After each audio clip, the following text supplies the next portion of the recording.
Chapter 6. Rhea. Not Henry. The words rattled around in my head like they were stuck in a labyrinth and couldn't find the way out. Of course that's Henry, I said. Who else would it be? He'd touched me. He'd stayed with our son. He'd done everything Henry would have done. He hadn't kissed me, though. Some of the things he'd said hadn't sounded right. They hadn't sounded like Henry. Something had felt wrong this entire time. I'd dismissed it as a consequence of my vision, of him barely hanging on to his world in the first place. But what if it wasn't? Cold horror filled me. The only person capable of mimicking him so completely. Cronus. Of course. Of course. I was an idiot, and all this time he'd played me. He'd taken care of Milo.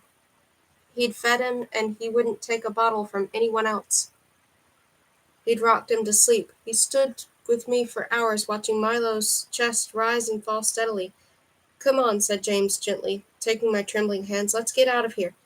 I can't, I stared at the mockery that was Cronus in Henry's form. And hot rage, unlike anything I'd ever felt, coursed through me. I can't leave Milo. There's nothing you can do for him here, said James. Ava will make sure nothing happens to him. Despite my bone-shaking fury, I knew Cronus wouldn't hurt him either. Whatever reason he had for doing this, he'd been good to Milo so far.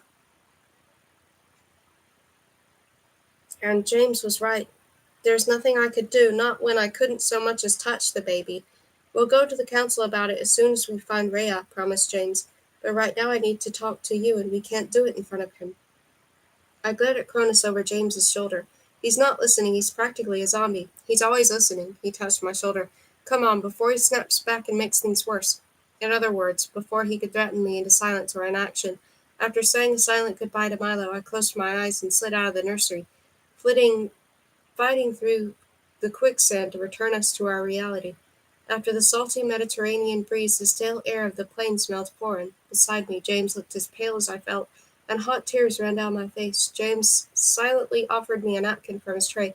When I didn't accept, he dabbed my cheeks for me. I should have known, I whispered. It isn't your fault, said James. Cronus could have fooled any of us. And you needed hope that Henry was out there somewhere. It isn't unreasonable. It's human. I knew something was off. He kept saying strange things. He wouldn't kiss me, and the way he could hold Milo when I couldn't touch him. I shook my head. I should have known. You do now, that's the important part, said James. I need to know what you told him. A lump formed in my throat. Everything. I told him about Rhea. I told him the council's plans to fight, everything they'd trusted me with. I'd blabbed directly to the enemy. Once again, because of my stupidity, any advantage we'd had over Cronus was gone. James hugged me, and I stiffened. I didn't deserve his sympathy. It will be okay, he said in empty reassurance. Regardless of whether or not there was something he could do, he couldn't guarantee anything would turn out all right. He couldn't promise me that Henry would live, or I would ever hold Milo, or that the council would recapture Cronus and make sure Calliope never hurt anyone again. He couldn't make up for the countless lives already lost because of me. I'm never going to see him again, I whispered. Yes, you will. I'll make sure you do.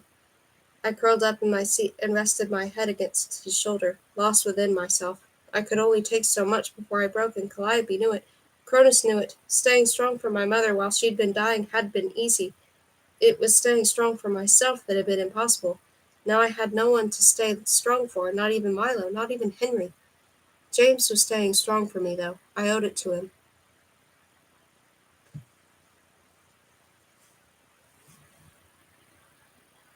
Hello. Hi.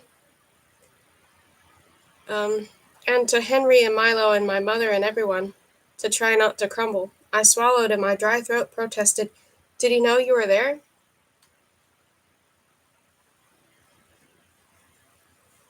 He shook his head. He can see you, but only because he expects you and has already forged that connection with you. He'll know someone came because you were talking to me, but unless he figures out who I was, he won't be able to see me if we go back again. How did you know it wasn't Henry? I didn't, said James, running his fingers through my hair. Not until I saw him. The only question is, why? My chin trembled. I did something really stupid. How stupid, said James, his hand stilling. I pressed my lips together, fighting the urge to slip back into the sunset nursery. I promised Cronus I would stay with him and be his queen if he didn't kill anyone. And he gave me Milo. James exhaled. "Oh, Kate." "I'm sorry." I tried to draw away from him, but his arm around my shoulders tightened. "I'm so sorry, James. I had no idea. I didn't know what I was thinking." "You were thinking you had a chance to do what you always do," said James with kindness I didn't deserve. "You're going to give yourself up in order to save the people you love. It's a bit of a problem with you, you know." I sniffed. "I just wanted to see Milo again." "I know," he murmured, kissing the top of my head. "You have nothing to apologize for." "But all of those people? Athens? Would have happened no matter what you did. Cronus always intended on causing as much destruction as possible.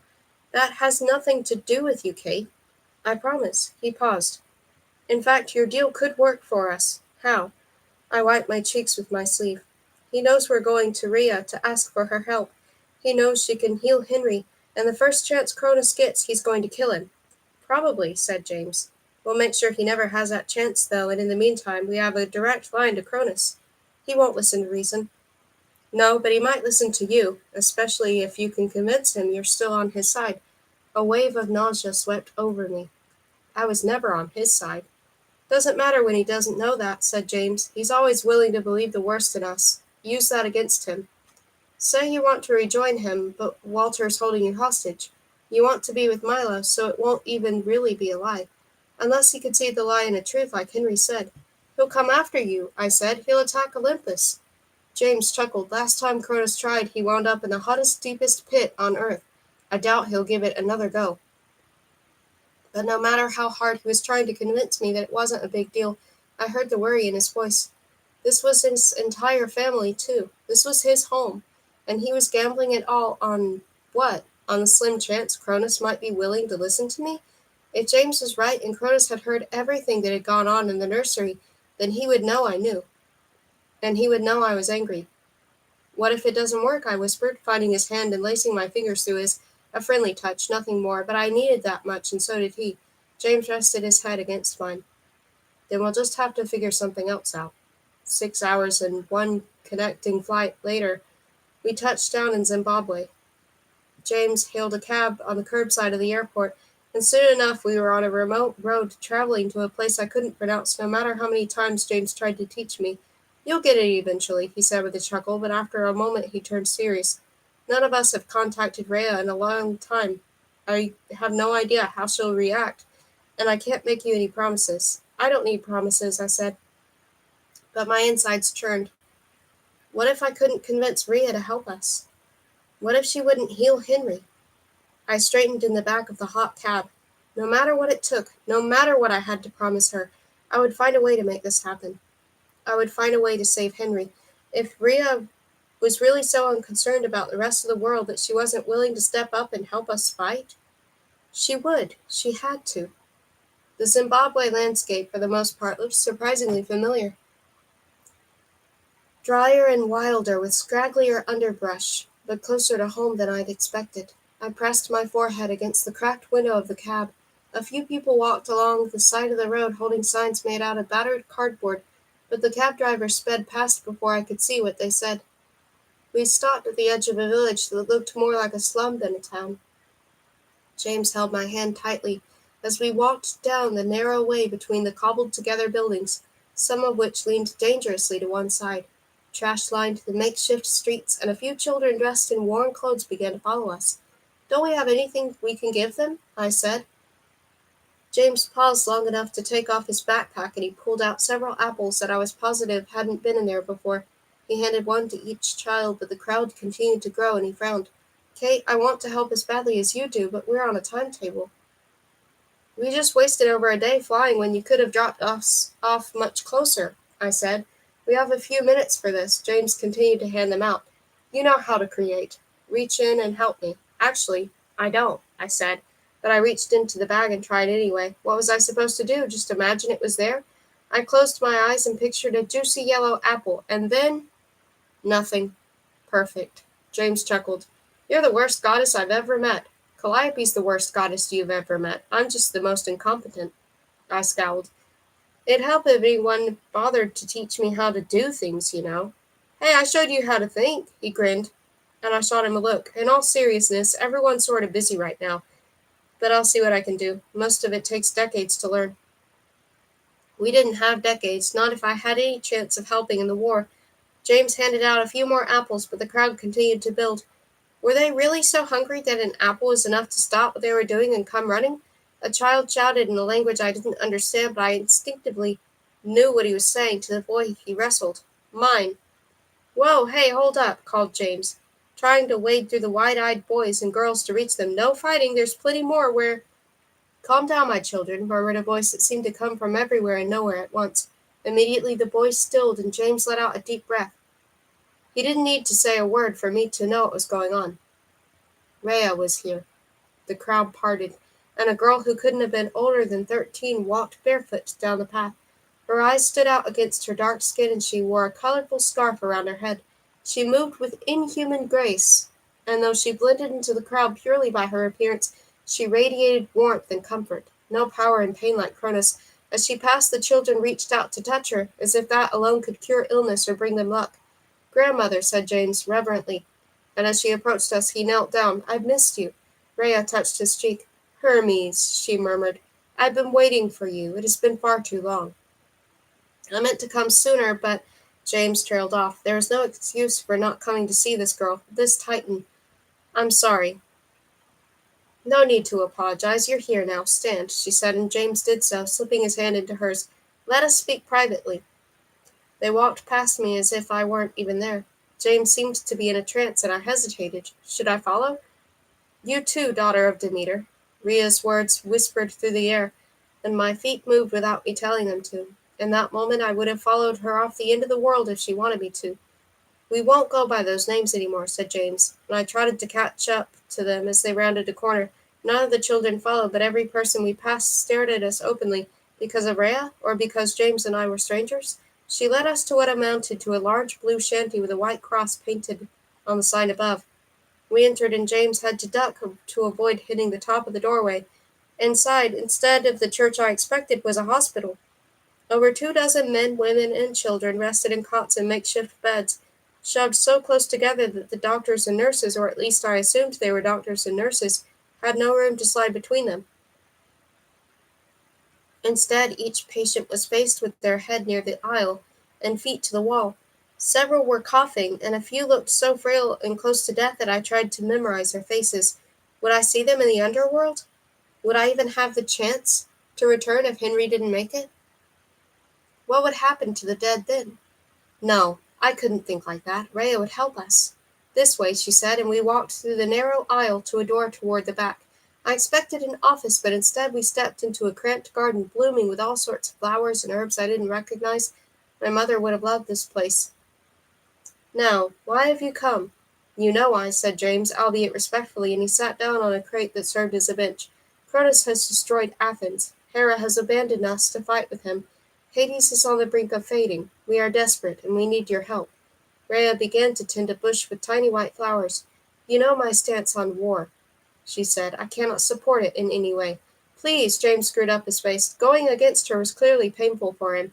If you don't help us return Cronus to Tartarus, he will destroy humanity and kill us if we're lucky. If we're not, we'll spend the rest of eternity as his slaves. Without Hera, we aren't strong enough to fight him on our own. Placing the blossoms she picked into a basket, Rhea said nothing. After nearly a minute, James' shoulders slumped, and I knew it was hopeless. Not even the threat of extinction was enough to convince Rhea. I scowled. It was one thing to not want to fight on either side of a war. I wasn't crazy about wielding a sword and running and screaming out into a battlefield either, but this was different. We're not asking you to fight, I said. We're asking you to prevent more deaths. I know my husband, said Rhea.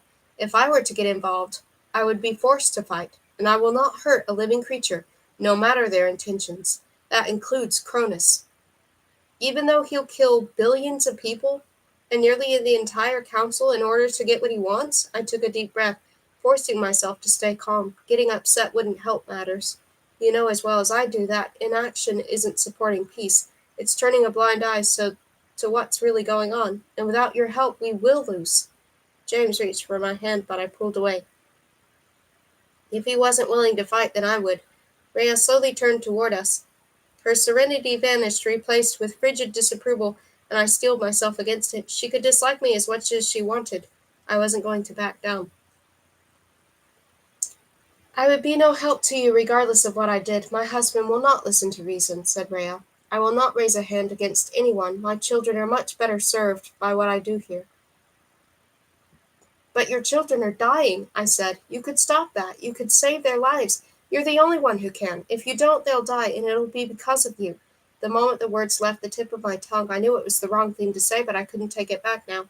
I glanced at James, a silent apology and plea for him to help me. He stayed silent. Rhea straightened. Her powerful gaze focused directly on me. "No daughter of Demeter will die because of you." My face burned, and it took everything I had not to run out of here as fast as I could. How did she know? Could she sense the guilt floating inside me, buoyed by every life already lost because of my stupidity? "My name is Kate, and I'm sorry, I didn't know. Ignorance is not an excuse for the consequences that result because of it." "You don't think I realize that?" Hot tears stung my eyes. I'd never hated anyone as much as I hated Rhea in that moment. Not Walter, not Calliope, not even Cronus. No, that was wrong. I hated myself more than I ever could hate any of them. "He has my son." My voice grew thick, and my hands trembled. "For some unfathomable reason. He wants me to be his queen." "It is not unfathomable," said Rhea with unnerving calm. "You showed him kindness and understanding when no one else has in a millennia. Even the most blackened and twisted of souls cannot help but respond to compassion." I hesitated. "How do you—" "I know everything I wish to know." I bit my lip. "Then you must realize why this is so important to me. You know what I promised Cronus. You know what he's been doing to me. The sick—" "I am aware," said Rhea. "And you have my sympathy. Standing at his side does not make you his equal in his eyes, and it is a hard life, one you do not have the power to fight." "I don't, but you do," I said. "Henry's your son, right? He's dying.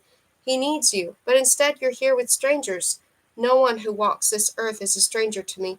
Her eyes flashed a strange combination of the sun and the ocean. "I am not neglecting my son. He knew the consequences of his actions when he committed them, and it was a risk he was willing to take to save you." I exhaled sharply. She wasn't listening. She didn't understand, or maybe she did and she just didn't care. "What about my son? He's Henry's too, you know. And he's your grandson. His name's Milo, and he's not even a week old. Why does he deserve to be raised by Cronus?" Rhea said nothing, but I couldn't stop the flow of words that poured from me now. "He'll never know me. He'll never know his father. He'll grow up calling the woman who kidnapped him his mother, the egomaniac who's killed millions of people his father, and he'll never know that I'm out here loving him more in a moment than they could in an eternity. What could he have possibly done to deserve that?" "Nothing," said Rhea softly. "Your son has done nothing to deserve that, as the people of his village have done nothing to deserve brutality and starvation." "Then help him like you're helping these people," I begged. "Please, I'll do whatever you want. I want you to leave me in peace." "Okay." I took a shaky breath. She wasn't going to help the council with the war. If she wouldn't do it for the billions of helpless people in the world, then nothing I could possibly say or do would change her mind. "I'll go away, I promise. Just please help Henry. At least give my son a chance to know his father." Once again Rhea was quiet. Her eyes grew distant the same way Cronus had in the nursery, and her hand stilled halfway to the basket. I glanced at James.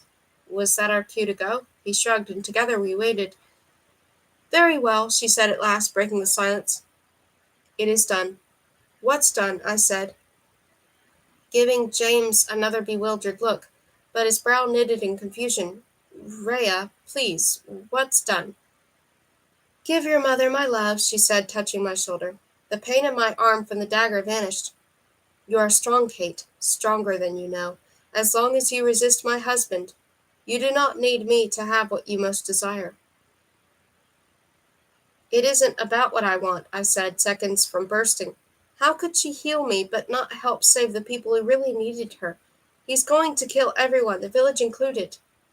She didn't respond. Instead, she picked a few more blossoms and turned to re-enter the clinic. I started to go after her, and James grabbed my wrist with an iron grip. "Don't," he said, but before I could protest, another voice whispered through the garden, hoarse and cracking, but real, so real. "Kate?" My heart hammered, and I spun around, yanking my hand from James. Nestled between a gnarled tree and a patch of fern stood Henry. Chapter 7. Athens. I flew across the garden into Henry's arms, kissing him like it was the last chance I'd ever get.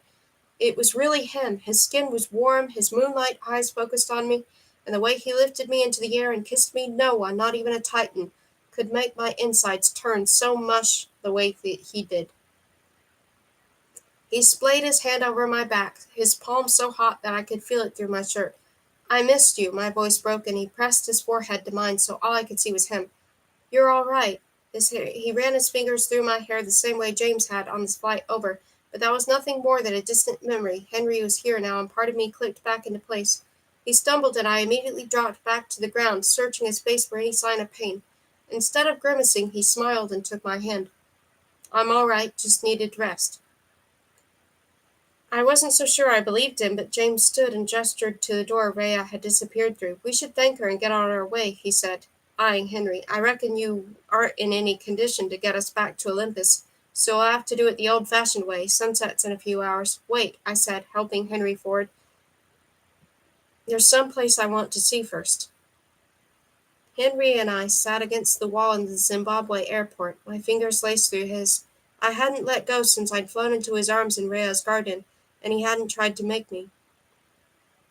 I'd sneaked kisses in the cab all the way back to the airport, ignoring the faces James made in the front seat. Now that we were in public, Henry seemed hesitant, but he never refused me. How could I ever believe Cronus's ruse? No one, especially not the king of the Titans, could ever replace Henry. Do you want to see Milo? I said as we waited for James to return from the ticket counter. Yes, said Henry without hesitation, though the exhaustion on his face gave me pause. Rhea had removed every last trace of Cronus from his body, but he still moved as if he were in pain. What would going through that quicksand barrier do to him? Would it make him worse? Once you rest, I said, gripping his hand, you can sleep on the plane. His expression flickered with disappointment, but he didn't argue. If he'd been well enough to see him, he would have fought like H to get me to agree. An uneasy satisfaction settled within me. At least I'd made one right choice today. What happened? He spoke quietly, and even in the middle of the loud airport, I heard every word. Why are we going to Athens? I hesitated. There was no easy way to say it, and nothing I could do to make it less painful, so I pulled no punches. I told him everything that had happened since Calliope had attacked him. The assault on Athens, my visions, everything Cronus had said and done, everything except for the part where I'd promised myself to him. I couldn't bring myself to say it, and with the way the muscles in Henry's jaw twitched as I described how Cronus had held our son, I didn't want to make things any worse than they already were. I will kill him, whispered Henry. If I have to tear the world apart to do it, I will. And then you'll be no better than him, I said. We'll figure out how to get Milo back without anyone else dying, I promise. Henry nodded and seemed to relax against the wall. At least I thought he was relaxing until I felt the telltale waves of dark power emanating from him. I touched his knee. Henry, as badly as I want to rip his head off, you're in no condition to get into a peeing match with a Titan. Rest first, and we'll figure out something later. After a long, tense moment, that resonating power vanished. I looked around nervously, searching for any signs that the people milling around us had noticed anything, but no one seemed any the wiser. 20 feet away, I spotted James talking to a woman wearing a massive backpack. He pointed down the length of the terminal, and she gave him a graceful smile and ran off in the same direction. I frowned. Not exactly the best time to stop and give directions, is it? I said as he rejoined us. James shrugged. Not exactly the best time to gather enough power to wipe out half of Africa, either, he said, looking pointedly at Henry. They glared at each other. Besides, giving directions is what I do, among other things. Like rob banks, said Henry. That was once. James shook his head and produced 3 tickets. The airport in Athens isn't there anymore, but I got us as close as possible. Are you sure you want to do this, Kate? I nodded numbly. As important as reporting to the council was, I had to see the damage. Cronus had left the Parthenon untouched for a reason. And maybe there was a clue there, or something that could help us. Besides, I had no doubt Henry would dive into the war the moment we returned to Olympus, and he needed a break before he went head-to-head with Cronus. Keeping him away for as long as possible was the only solution I could think of. Henry pressed his lips to my temple. Going to Athens won't help, he said quietly. It won't change anything. It could. We might find something. Those people died because of me. Of course they didn't. Henry's frown deepened. It has nothing to do with you. Cronus would have attacked humanity eventually, and nothing you could have done would have prevented it. James gave me a look, but I averted my eyes. I couldn't tell Henry how wrong he was. Come on, said James, offering Henry a hand. He refused, and James' arm dropped to his side. Our flight boards soon. We should arrive with enough time to reach Athens before the next sunset. Why does that matter? I said, steadying Henry by the elbow as he stood shakily. Because the closer we are to Cronus, the more danger we're in, said James. I don't know about you, but I'm not willing to risk it for very long. Part of me didn't care, the part that had died along with the people of Athens, but the part of me that held Henry's hand and dreamed of holding Milo's cared, and I nodded. The less time we spent in Greece, the better. I had to go, though. I wouldn't budge on that. Maybe you should go back to Olympus, I said to Henry. Cronus discovered Rhea had healed him. If Cronus discovered Rhea had healed him, Henry would be dead the moment he stepped within reach. How wide was it now? How far could Cronus extend? To Athens? To London? To New York? How long before he broke out of the island prison the others had managed to construct? He'd broken out of the underworld on the winter solstice. Would he do the same this December? Of course he would. That was why the council was fighting him now. No, said Henry with a gentle firmness, and his fingers tightened around mine. I will not leave you again. And selfishly, I couldn't ask him to either, even though it might cost us everything. Our flight was nearly empty. It was like the reports I'd watched on television hours before a hurricane was supposed to hit a town. The freeways leaving were crowded with more people than they'd ever been designed to handle, but the roads leading into town were deserted. That was us. We were alone in first class, a necessity now that Henry was with us and needed space to rest. I sat in the seat beside him, watching him sleep and trying to coax him to eat something once the fancy meals came around, but he didn't do much more than pick at his chicken and remind me gods didn't need food. He'll be fine, whispered James from the seat in front of me. Though Henry had fallen back asleep, he continued to squeeze my hand. Should have never left Olympus in this condition. He's stubborn. Once we get back, he'll recover a lot faster. You think? I pursed my lips. That's part of the reason I wanted to go to Athens. I figure the minute we get back, he's going to want to fight with the others. He won't give himself the time he needs to recuperate. At least this way he'll get some rest. James eyed him. You really think he'll change his mind about fighting? Of course. They have Milo. And no matter how stubborn Henry could be, he wouldn't abandon our son.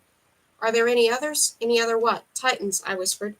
There were others in the myths, right? James scowled, the lines between his eyebrows deepening. Yes, there were others, but they won't be any help. They were buried in Tartarus with Cronus. He must have seen the look on my face because he added hastily, We don't have to worry about them. Cronus would never allow them to leave. First of all, he wants to be king, and they challenge his rule. Second, they were all captured before Cronus was, and the measures the original 6 took to make sure they'd never see the light of day again. He winced. The only reason they didn't take those measures against Cronus is because Rhea begged them not to. It more or less kills them, he added, or at least as much as a Titan can be killed. And because she's their mother, they listened. Is that why they didn't imprison her? She didn't fight in that war either. Right, I said. At least she was consistent. You should get some sleep, said James. Busy day ahead of us. You too, I mumbled, and for the rest of the night, flight. I tried to follow his advice, but sleep either meant visions in Cronus or nightmares of Titans rising up from the earth, and I couldn't stomach either right now. The plane landed, and I reluctantly woke Henry. Without any checked luggage, it was an easy trek through the airport to catch a cab, and once again we settled in for a drive. Athens hadn't been the only place affected by the aftermath of the tidal wave. Signs of devastation were everywhere. Refugees huddled together in large tents on the outskirts of the airport. Debris of what had once been Athens was scattered across the coast, and the towns we drove through were practically empty. The earthquakes, they have scared our people away, said the cab driver. Once again I recognized the words he spoke weren't English, but I understood them anyway. That ability must have developed between my summer in Greece and now. After what has happened to Athens, many believe we have been cursed. Earthquakes? Said James and I at the same time, though he spoke in what must have been Greek while I used English.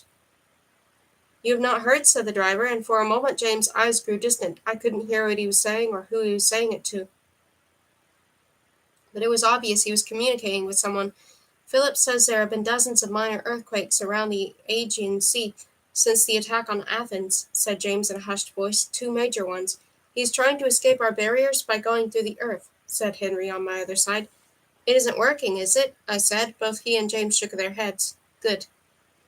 I spent the rest of the cab ride in silence. The hours slipped by as we drove through the Greek countryside, heading towards the destruction while everyone else was leaving. I couldn't bring myself to fall asleep. I sat rigidly beside Henry, whose eyes slipped shut for long periods of time, and not even our driver seemed very chatty once he'd updated us on everything that had happened.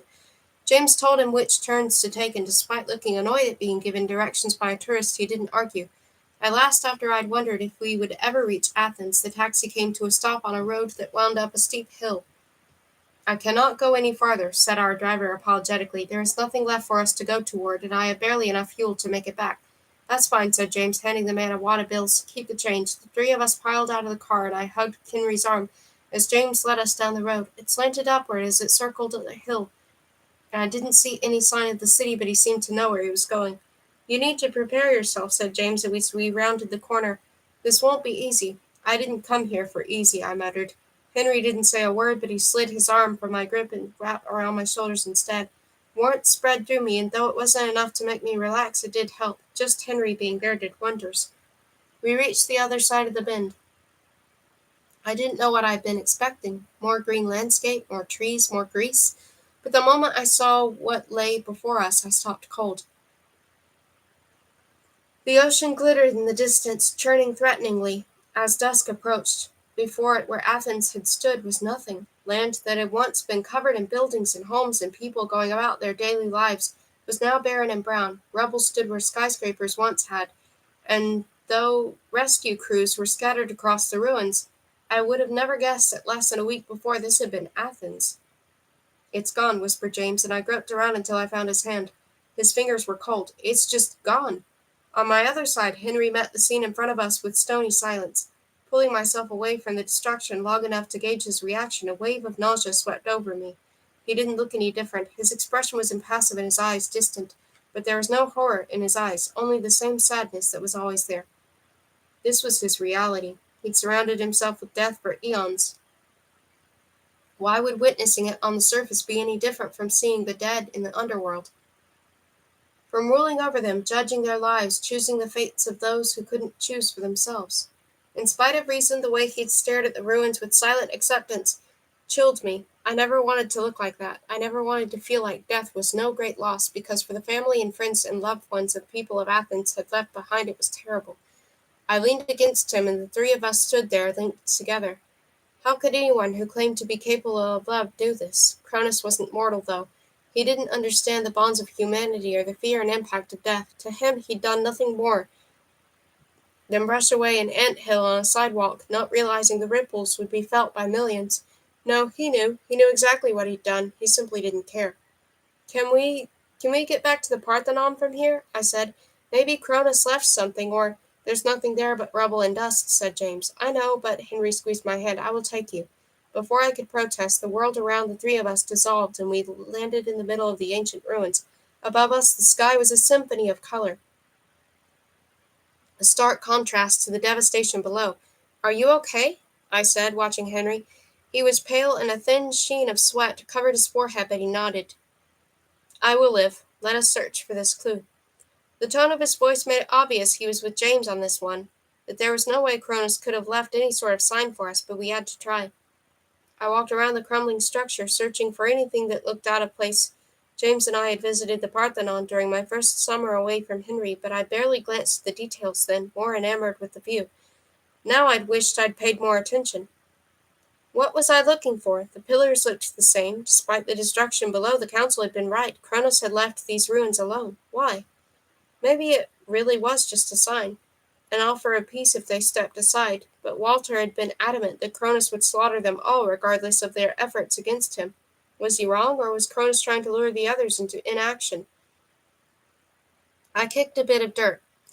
No way of knowing without asking, and the likelihood of Cronus telling me the whole truth was minuscule, except I squinted. The floor hadn't been made of dirt the last time I'd been here. Kneeling down, I brushed it away, revealing the worn stone underneath. My heart sank, just debris from the tidal wave then. But that didn't make any sense. How would that have gotten up here? Is there any way to clear all of this dirt out of here? I said a few feet away. James waved his hand. A gentle wind swirled across the ground, revealing the floor below, along with a series of drawings etched into the stone. There was no way a human had done them. They were too intricate, too sophisticated, too impossible. The images seemed to warp the very stone, as if those things really existed within it. "What the H is that?" said James. He and Henry stepped back, and I rose. These hadn't been here last time either. On the ground, it was impossible to see them all as they stretched across the Parthenon. Instead, I focused on the one nearest my feet, a drawing of 15 thrones, all consumed by fire. Even though the lines didn't move, it was easy to see the flicker of the flames. My pulse raced, and I hurried over to another, a massive figure hovering over a crack in the earth, as a dozen tiny figures fought it. Cronus, escaping from the underworld. "It's his version of history," I said, stunned. "Not just history, but his plans for the future, too." Slowly, Henry, James, and I walked around the ruins, examining each picture. Some were of a time long before I was born, some before the birth of humanity. And Henry and James quietly explained them to me, but the others I recognized. The dawning of a gate in Tartarus made me shiver, and I turned away. Each bar had a bloody handprint on it. "Kate," said Henry, "come see this." I moved to his side and slid my hand in the crook of his elbow. "What's—" I stopped short. Below my feet, an etching of Cronus stared up at me. And he wasn't alone. Standing beside him, holding on to him, as I held on to Henry now, was a girl wearing a crown. Not just a girl. Me. That girl was me. Chapter 8. Queen. Silence. I held my breath, waiting for Henry to say something, but he didn't. He didn't blink, he didn't move, he didn't look away from the image. He just stared. And the same black waves of power that appeared in the airport began to gather. Terrific. There went any chance I had of stopping Henry from riding his cloud of doom back to Cronus's island. James sauntered over and let out a low whistle. "Nice! Cronus really captured your essence. And look at that tiara." I elbowed him. "It isn't me." "Who else would it be? I mean, look at her. The nose is a bit off, but other than that, it's perfect." "It isn't me," I said stubbornly, giving him a look. We both knew it was a lie. But Henry couldn't find out about the deal I'd made. Calliope's been shifting her appearance, and she looked exactly like an older blonde version of me. You can't tell what color hair this girl has, but that's definitely her nose. James held my stare for a long moment, and finally he refocused on the picture. "You're right," he said. "It must be Calliope." I wanted to hug him for lying, and smack him for doing it so badly. Instead, I settled on a smile and wrapped my arm around Henry's waist. "See, it's Cronus and Calliope. Nothing else makes sense anyway." Henry exhaled as if he'd been holding his breath the entire time. Maybe he had.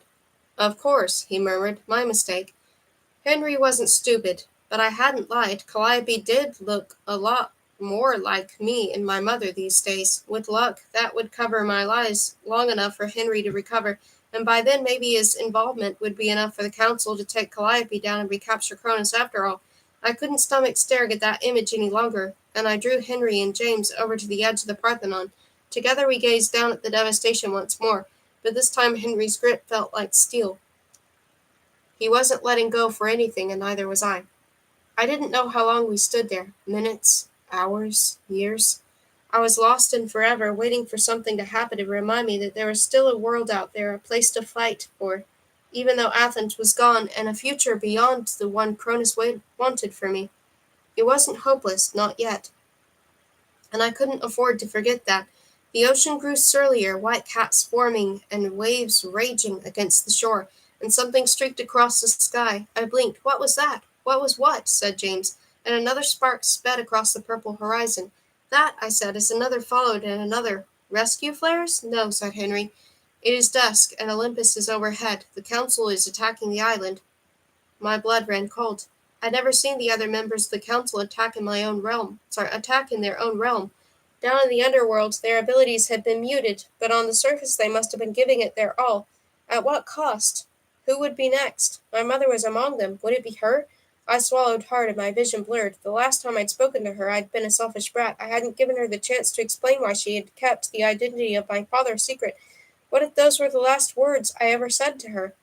"I should help them," said James, and he tried to let go of my hand, but I held on.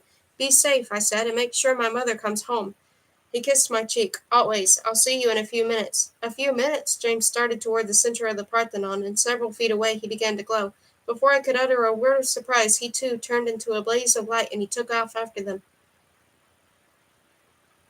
OMG, I said as I followed his path across the sky. I had no idea we could do that. They are most powerful when Olympus is nearby, said Henry. As James said, the battle will not last long. Come, we must return to where it is safe for you. You too, I said firmly. He could pretend he was fine all he wanted, but he wasn't fooling me. I could see the exhaustion in his eyes. He wouldn't have a chance if Cronus discovered we were here, if he didn't know already. Can we still visit Olympus sometime, once you're healed? Henry gave me a puzzled look. We are not returning to the underworld. We are going to Olympus. Cronus and Calliope believe me to be dead, and we must encourage that belief. He was wrong. Cronus didn't think he was dead. He knew we were going to find Rhea, and he had to realize that Rhea wouldn't refuse to help her son. Though what if he didn't? He knew nothing about a parent's bond to a child. He cared about control and power, not affection and love. If I told him Rhea had refused to help, would he believe me? All right, I said. I would talk to James about it later. Henry was too tired, and he needed rest, not a late night of planning how best to screw with Cronus's head. He'd be all willing to do it, too, after that image of me beside Cronus. I don't know how to get back to Olympus. Lucky for you, I do, Henry said with a faint smile. Close your eyes. I gazed out across the ruins of Athens one last time. I would make this right. I couldn't give the people back their lives, but I would do everything I could to make their stay in the underworld a happy one. Focusing on the streaks in the sky attacking the island prison, I said a silent prayer that they came home safely. To whom, I don't know. To anyone who would listen. There had to be a way to stop Cronus's version of the future from happening, and I would do everything I could to figure it out. At last I closed my eyes, and Henry wrapped his arms around me. A warm wind surrounded us, and my feet left the ground. This wasn't Henry's usual disappearing, reappearing act, but it didn't matter. We were together, and for one beautiful moment we were fine. I'd spent countless hours in hospitals waiting for a doctor to tell me how bad my mother was doing after her latest round of tests and surgeries. Anxiety had become my closest companion during those years, and no matter how many times I played the game, it never got any easier. I'd never been able to read or make small talk with the others waiting for news. Sometimes I'd filled the empty spaces of coloring books with cheap packs of crayons I'd found in the gift shops. Sometimes I'd stared at a television, unable to focus on what was showing. It never seemed nearly as important as what was happening to my mother. Sometimes I had imagined I could feel everything she felt. I'd imagined what she could see if she was awake. If not, I'd imagined what she dreamed. And always, time had stood still while I waited for the inevitable bad news. I had known I would lose her someday, and then came Henry. Then came the 7 tests. Then came the rest of my life. The moment I'd passed, the moment I'd swallowed my pride enough to admit defeat, my mother had reappeared in all her immortal glory, and I thought it was the universe's way of promising I would never lose her again. That promise was a lie. Henry eased down onto his black diamond throne in the vast room inside Olympus without saying a word. I curled up in his lap. He kissed me, the sort of warm, soft kiss that normally washed away every worry I had, but not today. We waited. He ran his fingers through my hair, toying with the ends, and I stared at the center of the throne room. The faint sounds of battle filtered in from the world below us, and the clouds on the sunset floor swirled, as if they too could sense the world's discontent. It never ceased to amaze me how quickly a few minutes my mother could pass. When I knew I might never see her again, however, those few minutes turned into hours, and my entire world narrowed until all I could think of was her. Tell me about him, whispered Henry, his voice muted as if he were half a world away. Milo? I said. Yes. He threaded his fingers through mine. What's he like?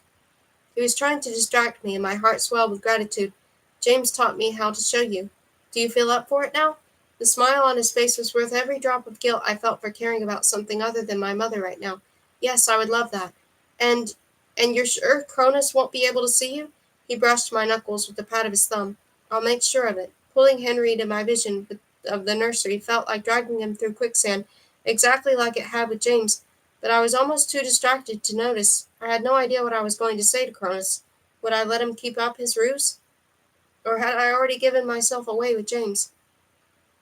And what about Henry? What if Cronus said something that gave my lie at the Parthenon away? But I needed Henry to meet Milo. I needed him to see our son. For more than a fraction of us, something tugged me sharply back to Olympus. Lost in the middle of that quicksand, I had no choice but to return to the throne room, once again feeling as if I were surfacing after a long swim. I opened my mouth to complain, sure it was James again, but my mother pulled me into an embrace before I could utter a word. Kate! Her voice surrounded me, soothing away my frustration. Her skin was cold, but she was alive. Fighting tears, I hugged her as tightly as I dared. Her body felt as delicate as it had during the last days of her mortal life. I'm sorry, I'm so sorry, Mom. What I said before I didn't mean. I know, she whispered. It's all right. I'm just relieved you're safe. I could have held on to her forever, waiting for her to warm up again, but she pulled away. Behind her the others gathered. All the worst were where, but no one was bleeding. I told you not to go to her, said my mother, and it took me a moment to realize she was talking to Henry. You should have gone anywhere in your condition. Henry grimaced, and he set his hand on my back, as if he couldn't go a moment without touching me. I wasn't about to complain. You would have been just as angry if I had not, he said. Likely so, admitted my mother, and she kissed us both on the forehead. Thank you for taking care of her. Hey, what about me, said James, and she moved aside so he could join us. I did most of the work. You insisted on dropping off in New York City instead of Africa like I told you to do, said my mother sternly. You could have had her back days ago. James shrugged sheepishly. Yeah, well, Henry was stable, and it isn't a trip if there's no traveling involved, you know. Do not pretend it was anything more than you wanting to spend more time with her, said Henry. James grinned. Can you blame me? She's the only one of you who bothers with me for more than a few minutes at a time. I wonder why that is, said my mother, nudging him with her hip, and he smirked. Behind them, someone cleared their throat, and my mother's smile faded. Walter stepped forward. Brother, he said to Henry, welcome back. You are well? Something flickered in Henry's eyes, as if he were making a decision. No real question what that was. The last time they'd spoken, it had been an argument over me. But I was safe now, and there were more important things to worry about, like rescuing Milo. Be angry with him after the war, I thought, pushing it toward Henry.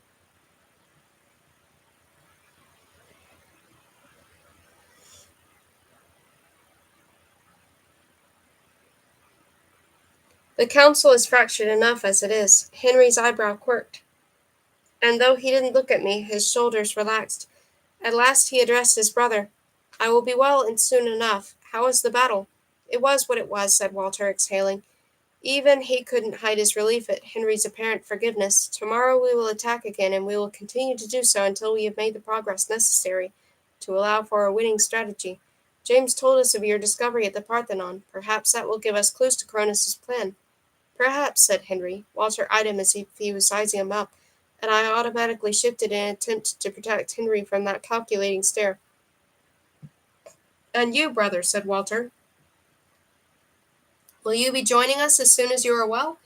As I am outside my realm, I cannot imagine that my contribution will be any great thing, but yes, he said quietly, I will join you. Me too, I said, and before anyone could protest, I added, I have a right to fight for my family. While Henry's recovering, he can teach me.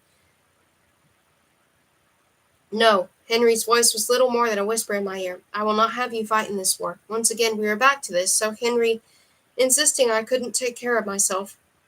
To the entire council refusing to accept that I might be able to help them, if only a little, maybe a little would be enough to change the tide, yet they refused to consider the possibility. Hadn't I just proven I wasn't completely incompetent? I'd been the one to suggest going to the Parthenon in the first place. I'd been the one to discover the etchings.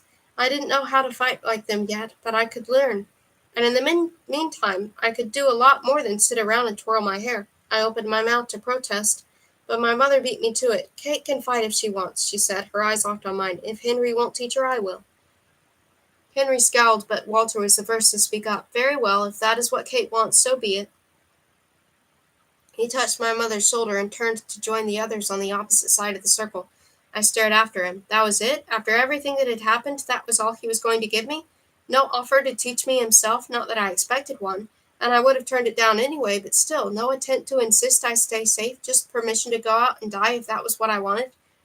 Maybe if I hadn't already been so on edge, it wouldn't have stung as much as it did. My mother knew I would have gone anyway. She knew who I was, and she knew it was pointless to try and argue.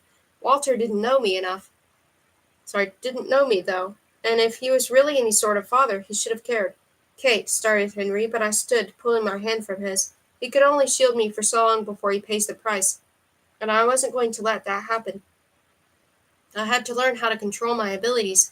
I had to learn how to protect myself, if only so I could protect Henry and our son. You need to rest, I said, sharper than I intended.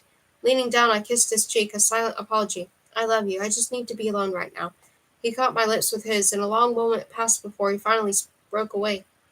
After giving him a small smile, I ducked my head and hurried off toward the suites, silently praying no one would follow me. Of course they would, though. If Henry didn't, James would, and if James didn't, sweetheart, if James didn't, my mother would. I slowed to give her the chance to catch up, but I didn't stop. What would she do if she found out about the deal I'd made with Cronus? Would she help? Tell the rest of the council? I couldn't be sure, and that mistrust hurt. I should have been able to confide in my own mother without worrying about the consequences. I just want to be alone, I mumbled, but she draped her arm across my shoulders and fell into step beside me.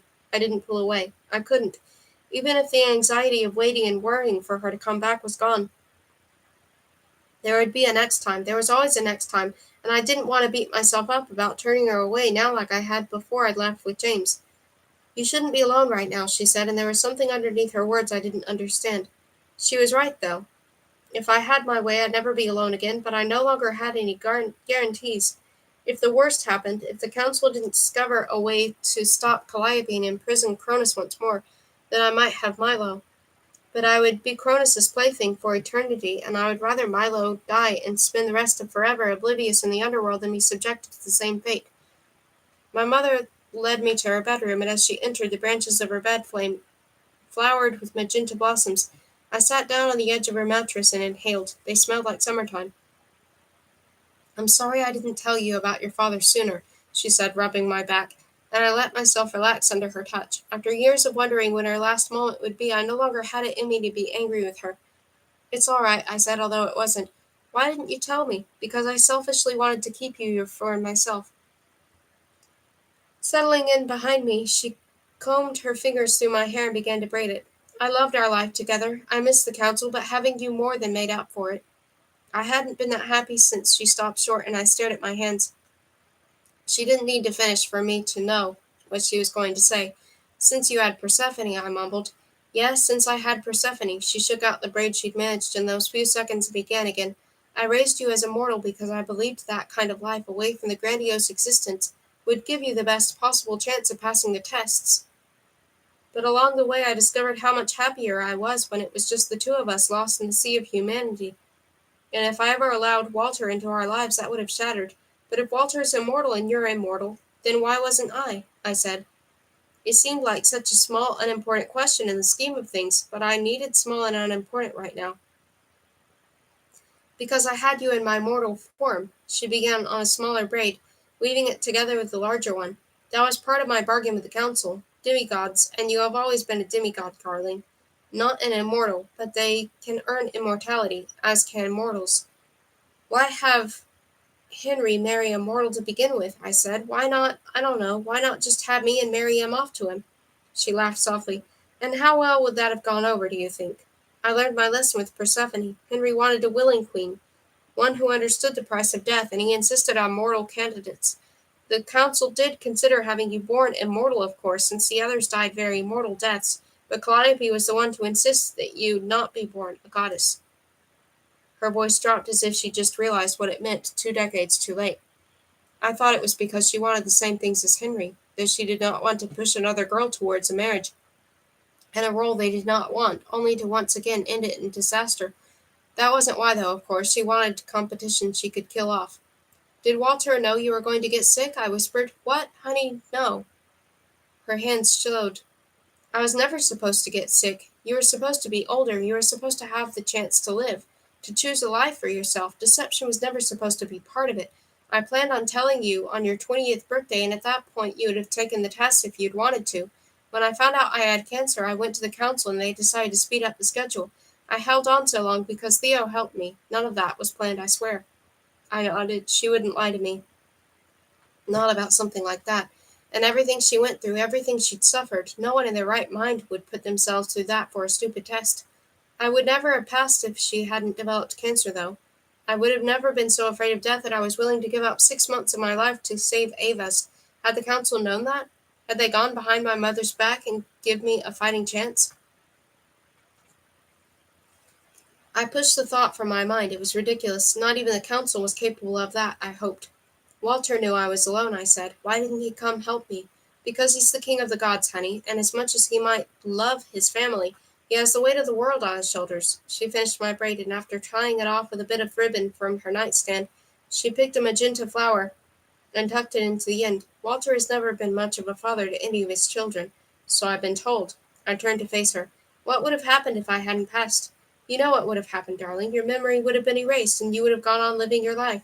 But you would have still been alive, I said. Your mortal body would have died, but you would still be there. And you would have visited me, right? My mother's eyes became unfocused. Perhaps in your dreams, if the council allowed it. I inhaled sharply, and pain worse than anything Cronus could throw at me burrowed into my chest. She would have left me. My own mother would have willingly abandoned me if I hadn't passed. Then what? I would have lived the rest of my mortal life thinking I was completely alone. I would have been too, because dreaming about my mother, if the council allowed me to, wasn't the same as having her with me. She knew what I'd gone through, taking care of her and watching her slowly fade away all those years. She knew that I would have done anything to give her more time to stay with me, and she would have abandoned me like that anyway. I stood, my legs unsteady. I need to go. Where? Said my mother, standing with me as I stepped back. Confusion and hurt flashed in her eyes, and I looked away. She was my rock, my constant. She'd sworn she'd had me because she wanted to, and I believed her. I wasn't Persephone's replacement, but only because I'd passed those tests. If I hadn't, I would have been nothing but a disappointment too, and she would have left me exactly like she'd left Persephone, like Persephone had left her. I needed my mother's love and support more than ever, but for the first time in my life I doubted her, and it killed me. I'm going to get Milo back, I said. Someone around here deserves to have parents who love them more than anything, including their own immortality. I headed toward the door, tears stinging in my eyes. Silently I prayed she would tell me to stop, and she would hug me and insist she would have defied the council, whether or not they'd allowed her to see me. That she would have been there for me no matter what. Kate, my heart caught in my throat. I'm sorry. I love you. I blinked rapidly.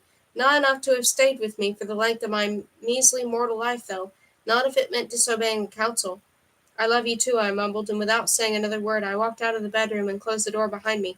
A soft hum filled the sunset nursery when I arrived. I'd rehearsed over and over what I wanted to tell Cronus, my last-ditch effort against the impending war.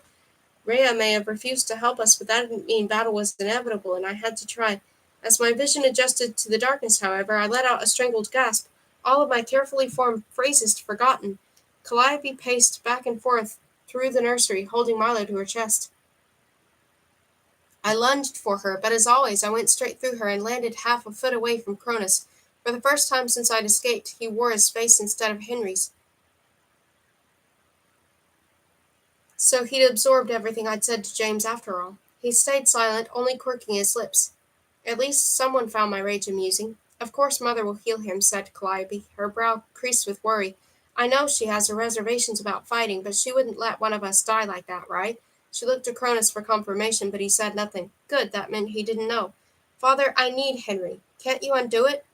Perhaps you ought to have taken that into consideration before you attempted to kill him, said Cronus neutrally, and Calliope tightened her grip around Milo, her scowl deepening. I was aiming for his shoulder, not his heart, and he wasn't supposed to leave. You swore you'd heal him. She hadn't meant to nearly kill him? I narrowed my eyes. Of course she'd been bluffing this whole time. She'd been in love with Henry for a millennia. She wasn't the type to give up on that. Like Cronus wanted me by his side, Calliope wanted Henry by hers. Then it seems as if things did not go according to plan, said Cronus plainly. You cannot hold me responsible for that. Milo started to cry, and Calliope let out a frustrated sigh. Callum, be quiet. Mother's trying to think. His name isn't Callum, and I'm his mother. I snarled, but of course she didn't hear me. She deposited the baby into Cronus's waiting arms.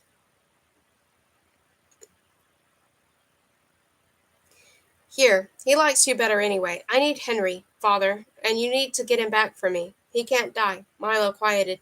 At least Calliope didn't have it anymore. If he is in Olympus, it is out of my control, said Cronus. Then you'd better hope he isn't, she said. Cronus tilted his head. You dare speak to me in such a manner? I'm your father, your ruler, your king, and yet you treat me with as little respect as you do your enemies. To my immense satisfaction, Calliope froze, her mouth forming a small circle. I didn't, she paused, flustered, served her right. Mine by now, but Ava couldn't be bothered to fulfill her promise when she was here rescuing that hag. I stilled. What else had Ava promised Calliope? Such insolent behavior will not get you what you want, my daughter, said Cronus. Surely you must know that by now. She nodded, and for half a second she appeared almost meek. You're still on my side, right, Daddy? You won't stop loving me too? I could have thrown up at her saccharine manipulation, but Cronus didn't bite an eye. No, daughter, I will not. We are in this together, and it will serve you well to remember that. Of course, Calliope bowed her head, the first sign of deference she'd shown since I'd arrived. I'm sorry for upsetting you, father. He waved dismissively, and she headed out of the nursery, closing the door behind her. For a long moment, the only sound that filled the room was Milo's whimpers. At last, Cronus focused on me. His face morphed into a copy of Henry's once more, though he now wore a mask of false concern. My dear, what is wrong? Everything I planned to say was gone, but at least I didn't have to pretend to cry. My eyes were red and puffy, and my cheeks flushed from arguing with my mother. Watching Calliope with my son had renewed my frustrated tears, and a lump formed in my throat. There is nothing fake about my grief. You know who you really are, I whispered. Change back to your normal face, please. Cronus eyed me, and at last his appearance shifted until it was his own again. I thought you would prefer it this way. He knew darn well he was fooling me the entire time, but maybe it wasn't just to trick me. Maybe he thought it would bring me some comfort as well. Maybe that was his version of consoling me. I shook my head. Henry's dead. Rhea couldn't help him, and she won't. She won't help us either. I am sorry, said Cronus. He set a sleeping Milo down in the crib and wrapped his arms around me. I held my breath, refusing to hug him back. He could say he was sorry all he wanted, but we both knew he wasn't. He couldn't be. He didn't have it in him.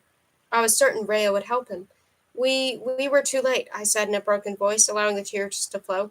By the time we got there, it was so close to the truth that it wasn't hard to imagine what it would have felt like to lose Henry completely. If Rhea hadn't healed him, he would have been dead by now. I was sure of it. We stood there in silence for several minutes. Cronus made the usual gestures someone did when comforting a loved one, soothing words, a gentle touch, promises that it would be all right as I wept into his shoulder, but I wasn't crying about Henry's supposed death, and Cronus didn't really love me. How had I ever believed he could possibly be Henry? What did Ava promise to do for Calliope? I said once my sobs had subsided. Did she do something to make him die? Cronus shrugged and loosened his grip. I am certain she did not, though I could not begin to guess what her intentions are. He was lying, but there was nothing I could do to call him out on it. Are you really loyal to Calliope? I said in a small voice. I thought you wanted me. I do, he said. I am loyal to no one but you. I tell her what I must to keep her happy, but I live to see you smile. Bull crap. I hiccuped and pulled away from him, though he didn't let me go completely. Stop killing people. Please. No one else should have to die because of a stupid family argument. Cronus paused. I would like nothing more than to grant your request, my darling, but surely you must know that is not possible.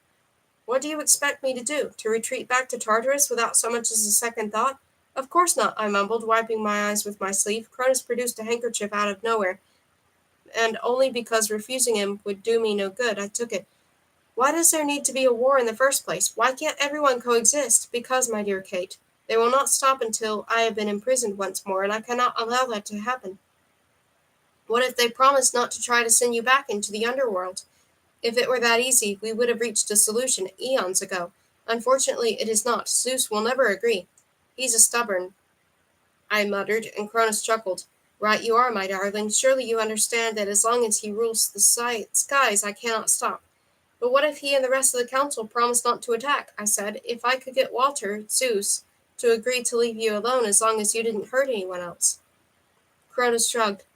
If you are capable of doing the impossible, then perhaps I might consider a truce, though I certainly cannot speak for my daughter. Without Cronus, Calliope was all but powerless against the other members of the council.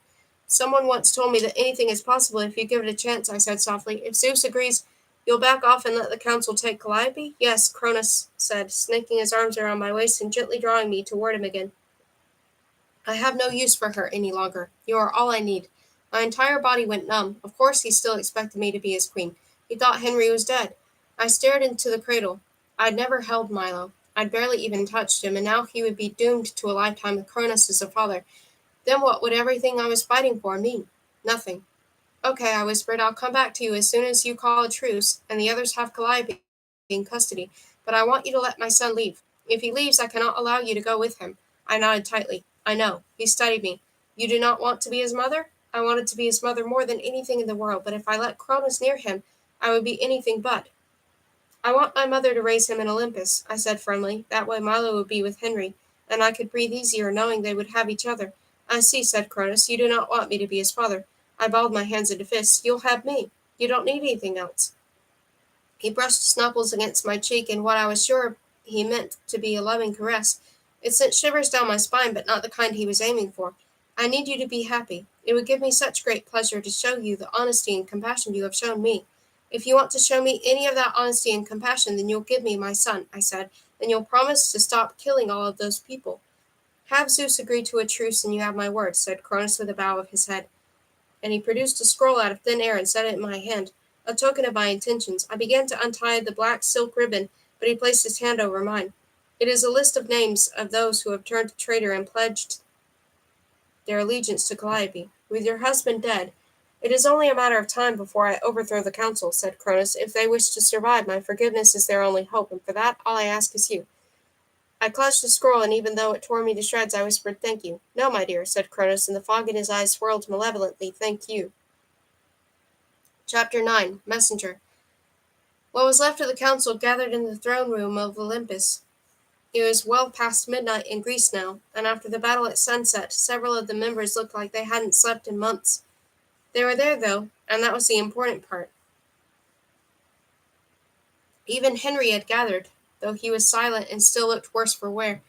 Well, Kate, said Walter from his throne of glass, we have all gathered. What is so important that it could not possibly wait? I stood. James sat across from me, and I focused on him as my nerves fluttered. Start simple. No need to tell them what I bargained until it became necessary.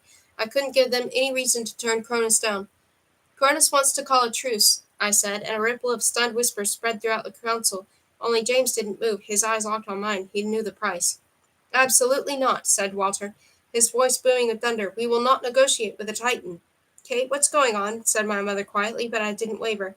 If I looked at her, if I saw the concern in her eyes, if I let the confusion in her voice crack my determination, I had no idea what I would do, and I couldn't take that chance. He sent a list of gods who have sided with Calliope, I said, holding out the scroll to Walter, but he made no move to take it.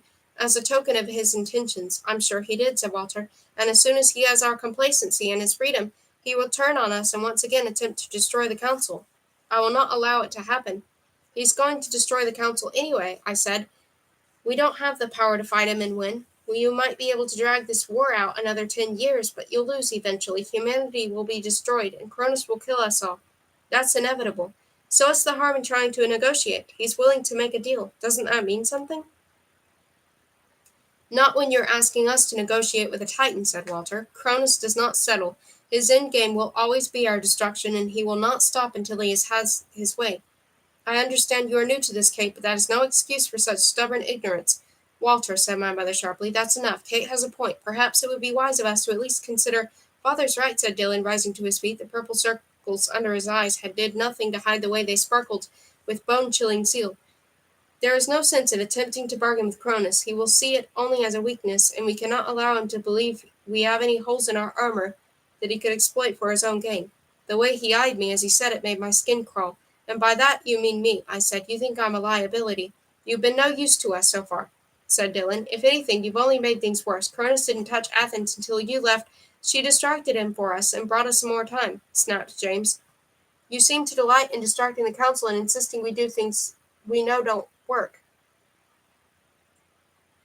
She's the one who came up with the idea of searching the Parthenon. And to top it off, you nearly got Henry and your own son killed. He's the one who decided to go after her without backup. You will both silence yourselves immediately, said Henry, but it was too late. Dylan might as well have punched me in the stomach. I know, I said in a strangled voice. I know, all right. I'm trying to make things right. I won't want 7 billion people die because of my stupidity.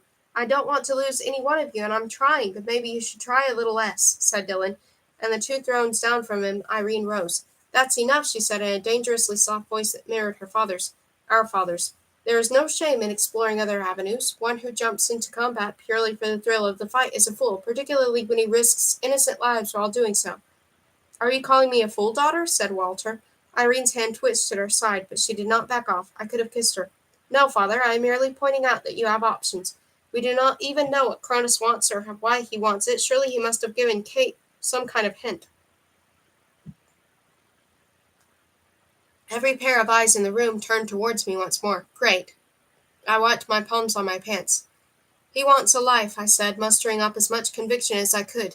They had to believe me. He's been stuck in the underworld for so long that he just wants a chance to live again. He thinks you won't let him. No, he will not, said Walter. Irene gave him a look and gestured for me to continue. He's agreed to stop attacking us if you stop attacking him. He won't hurt anyone else, and he'll turn over Calliope. At least he won't stop you from taking her back. In exchange for what? Said Lydillian. And though Irene shushed him, he continued, We let him go? Do you know what it took to contain him in the first place? I hesitated.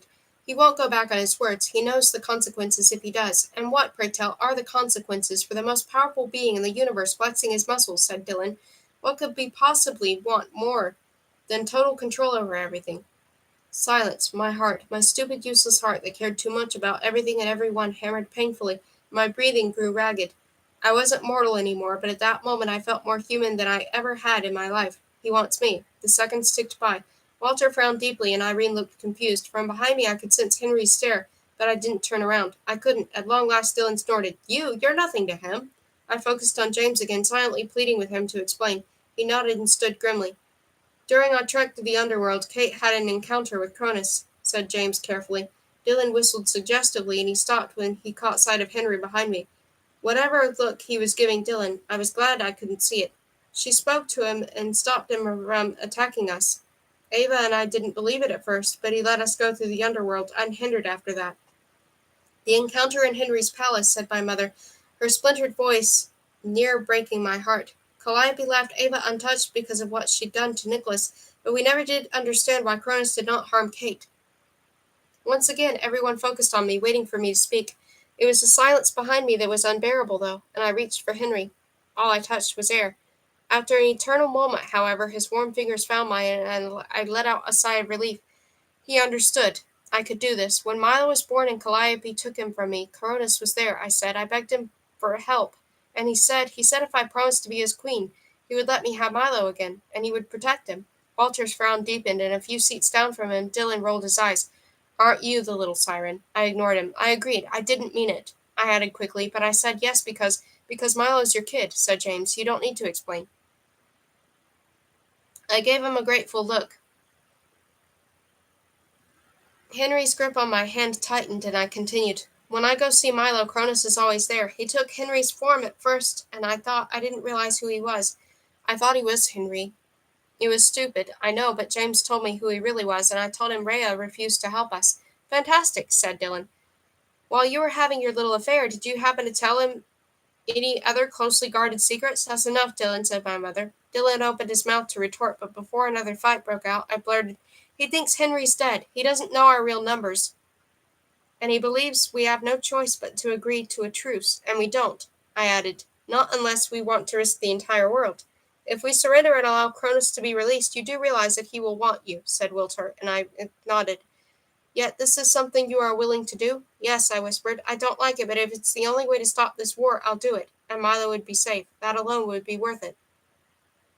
James winced.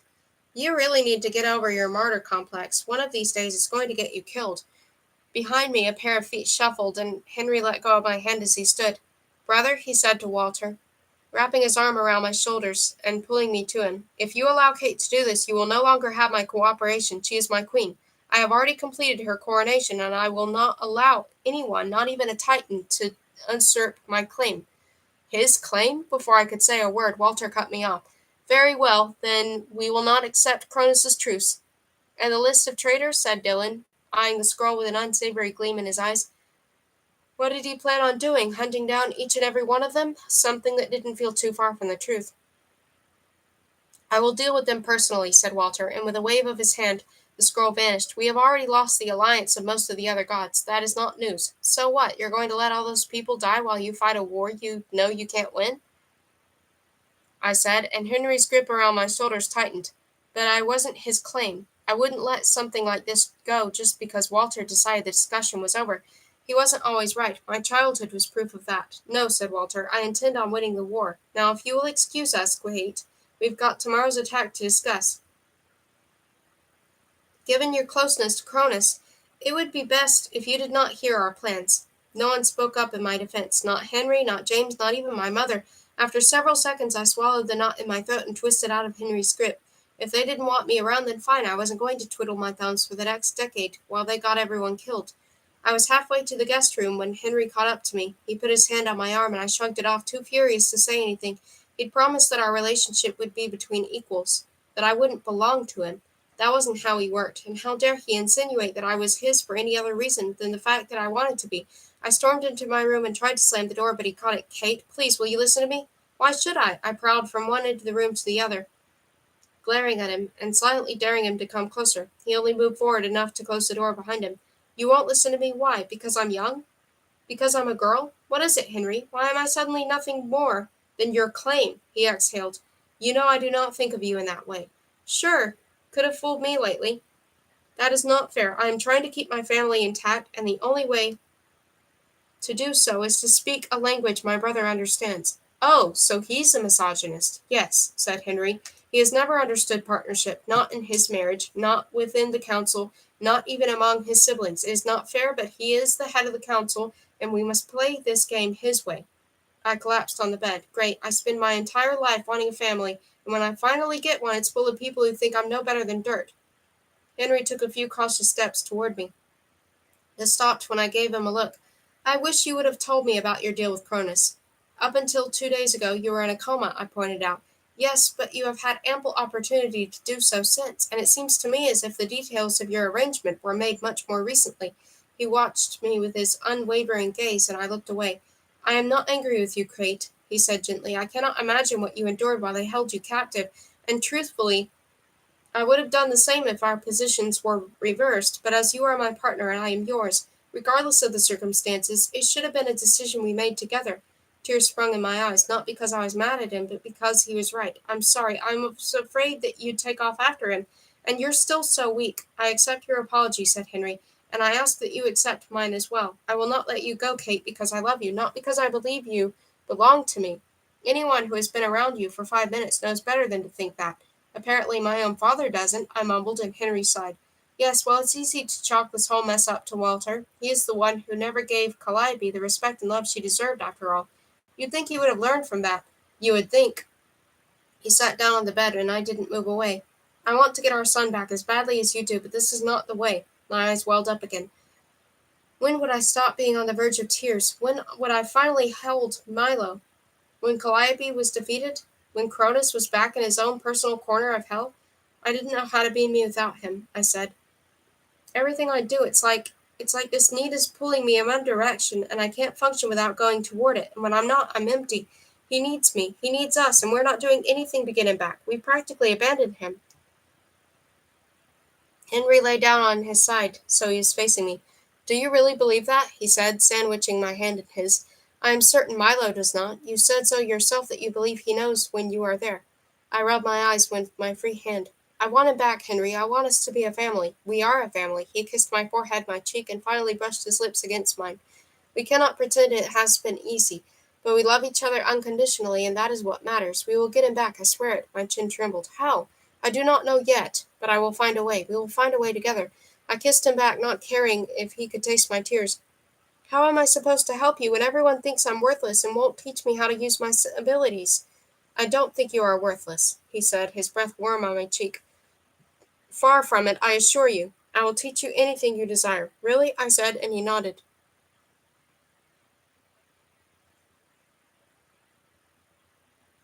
Really? I hugged him, burying my face in the crook of his neck, and let out a soft sob. That was all I allowed myself, though, one sob, and now it was time to get to work. Now it was time to prove I deserved my place on the council. I only had to do one thing first. Do you want to see him? Do you really have to ask? I managed a watery smile. Make sure Cronus can't see you. I will. Once again I sank into my vision, pulling Henry along with me, and this time no one interrupted us. Together we fought through the quicksand until the bedroom dissolved around us. We surfaced on the other side. Milo lay in his crib, his eyes shut. It had to be well past midnight on the island. Cronus stood in the closest to the door, his arms crossed as if he was waiting for me, but I ignored him. I didn't know how to tell him that Walter had turned him down, if he didn't know already. Henry and I leaned over Milo's crib like I thought he had a dozen times before, but this time it really was him. The three of us were together, or at least as together as we could be for now. "He's beautiful," whispered Henry. I didn't say anything. I couldn't, not with Cronus hovering nearby. I smiled, careful to keep my eyes on Milo, and Henry touched my back. He understood. "My darling," said Cronus, appearing on my other side and taking my hand. "Have you any news of the truce?" I couldn't tell him the truth, not yet. I had no idea what he would do to prove his dominance. Kill another million people? Destroy all of Greece? Even if everything else stemmed from the way Walter had treated Calliope, this was on me, and I had to stall. "They haven't reached a decision yet," I said, my stare not wavering from Milo. "They need time." Out of the corner of my eye, Henry gave me a searching look. I ignored it. "Very well, I hope they will not take too long." He began to knead my shoulder, and I winced. "Why are you so tense, my dear?" "Because Henry was alive and standing 2 inches from my elbow. Because the council, or at least certain members, blamed me for everything. Because if I made one wrong move, all of this would be over." "Do you really have to ask?" I said, echoing Henry. "No, I suppose I do not," said Cronus, and he moved behind me to massage both of my shoulders. Henry scowled and stepped away. "Please don't do that," I said softly, but Cronus continued anyway. Henry moved to the other side of the crib so he could look me straight in the eye, and I pressed my lips together. Did he understand that I didn't want this? "Soon you will be my queen," said Cronus, his lips tickling my ear. The look on Henry's face was murderous. "You have not changed your mind, have you, my dear?" My eyes locked on Henry. He had to understand it was all an act. "No," I said, "I haven't changed my mind." "Good girl," murmured Cronus, and Henry straightened, his hands balled into fists as if he were seconds away from decking Cronus. "I'm going to find Calliope," said Henry. "You stay here." My eyes widened, but despite my silent protest, Henry leaned across the cradle to kiss my cheek. At least he understood. As he left the room, Cronus ran his hands down my back before returning to my shoulders. "When you and I are together, you will never know tears," he murmured. "You will never know pain. You will only know joy and happiness. Everyone will bow to you. Everyone will know that you, Kate Winters, are my queen, and they will all love and fear you for it." I didn't want to be feared. I didn't want anyone to bow to me. But Cronus would never understand what it meant to be happy without absolute power. He would never understand why I would always love Henry and never love him. But at least Henry wasn't here to hear this. "What are you doing?" Cronus's hands stilled. I tried to turn, but he blocked my way. Not that it mattered. I would have known that voice anywhere. Ava set a load of blankets down on the dresser and moved toward us, her eyes focused on Cronus. She couldn't see me. "Who are you talking to?" "The baby," said Cronus smoothly. "Someone must ensure his education." "No, you weren't," said Ava, advancing on him. Her hands trembled. She was as afraid of Cronus as everyone else. "You said Kate's name." "So I spoke of his mother." Cronus straightened and dropped his hands. Apparently he'd realized that massaging an invisible person's shoulders didn't do much to support his argument. "What of it?" Ava eyed him. "Kate's here, isn't she? Perhaps," he allowed, "perhaps not." My stomach twisted into knots. She was so close that I could reach out and touch her if I wanted to. "I want to talk to her," said Ava. "I know you two communicate. I know you can hear her and she can hear you. And I want you to tell her something." "How can she possibly know that?" Cronus hadn't mentioned it to her, else she wouldn't have sounded so determined to be right. Who else knew? The council? But none of them had been in contact with Ava, unless there was another traitor. No, impossible. I trusted the council with my life, except for Dylan, but he wouldn't have done anything to risk losing a battle, especially feed information to the enemy, unless it was all a ruse and he was really reporting to Cronus after all. I bit my lip. I couldn't think like that, unless I had proof. With how much he seemed to hate me, it was easy to suspect Dylan of being a snake, but that kind of thinking and suspicion would tear us apart. The last thing the council needed was someone else backing down. Dylan and I might not have liked each other much or at all, but that didn't mean we couldn't work together toward a common goal. As long as he wasn't doing what he'd accused me of and telling his girlfriend secrets behind the council's back. "If you would like to speak to her, then speak," said Cronus, and the false note of warmth he used with me evaporated. "She is perfectly capable of hearing you." Ava took another tentative step forward, focusing somewhere over my right shoulder. Kate, I'm so sorry. I swear I didn't know what Calliope was doing. I should have never risked your baby's life if I had." I shifted protectively in front of Milo's crib. "Fat lot of good that would do, but it made me feel better at least." "It's too late for apologies," I said, and to my surprise Cronus opened his mouth and spoke those same words, exactly as I said them. Ava's expression grew stricken. "Please, I'll do anything." Come back to Olympus, I said, and once again Cronus repeated me. Leave Calliope. I can't, she said. You don't understand. She has Nicholas, and if I don't cooperate, she's going to kill him like she killed Iris and Henry. The moment she said those words, a cold silence settled over the room, and she blinked several times. I'm so sorry, she said, and I could hear the sob bubbling up inside her. I'm so sorry, Kate. I can't tell you. Then don't, I said. If you're really sorry, then do something to prove it. I don't care what. But stop acting like a helpless victim and stand up for what you believe in before you have nothing left at all. Tears flowed down her cheeks, and she didn't try to stop them. I just want things to be okay again. Please, Kate, you have to understand. You would have done the same thing for Henry, wouldn't you? Yes, I said softly, but I would have hated myself every moment for it, and the instant I realized you were pregnant, I would have fought Calliope to the death to protect you. I would have never let her destroy you like she's trying to destroy me. Silence settled over the room once Cronus finished repeating me. Ava sank to the ground, hugging her knees to her chest, and I pressed my lips together. As hurt as I was, mine wasn't the only life Calliope was trying to destroy. You have my understanding, I said quietly. Do the right thing, and one day you will have my forgiveness, but you won't have anything if you don't start acting like the Ava I know and stand up to Calliope. Ava was sobbing now, her entire body shaking. I can't, she'll kill him. Please, Kate, you're my best friend. You're the only one who understood before. Please try to understand now. Callum, he's safe with her. She won't hurt him. Something ugly uncoiled inside me, something vicious and dark, where every terrible thought I'd ever had lay dormant, waiting to come out again. She hurts Milo every second she keeps him from me and Henry, and you're the one who let her take him in the first place. You didn't raise a finger to stop her, and because of you he's here, and he will never be safe with her. Ever. If you can't see that, if you're so blind to your own actions that you can't take responsibility for them, then as far as I'm concerned, we were never friends at all and will never be again. Her eyes flew open. Instead of the anguish I expected, they filled with magenta fire, as surely as Henry's glinted with moonlight and Cronus's swirled with fog. She unfolded her legs and stood, and a pale aura glowed around her. You're a liar. Her words echoed throughout the nursery, and Milo let out a startled cry. She ignored him and went toe to toe with Cronus, unaware I was less than a foot away.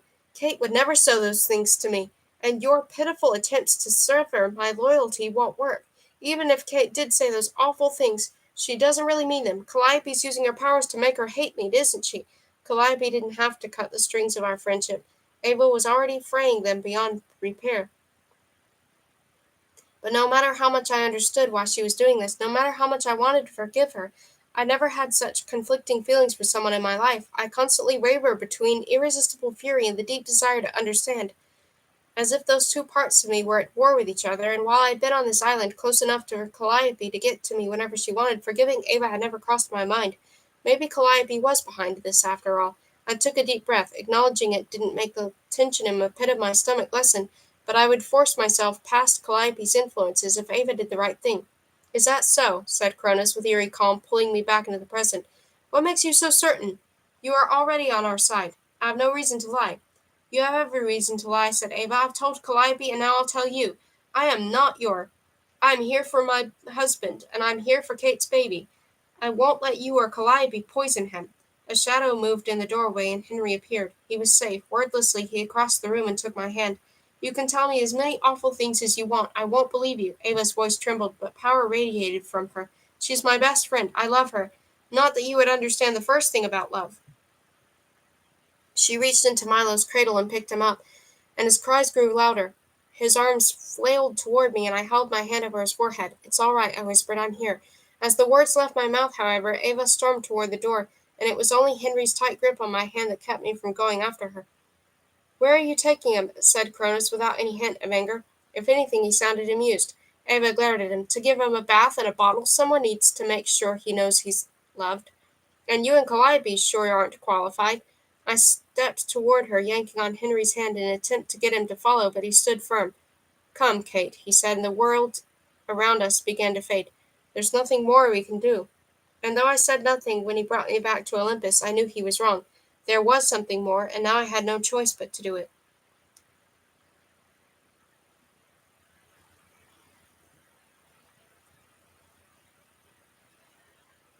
Chapter 10. Destruction.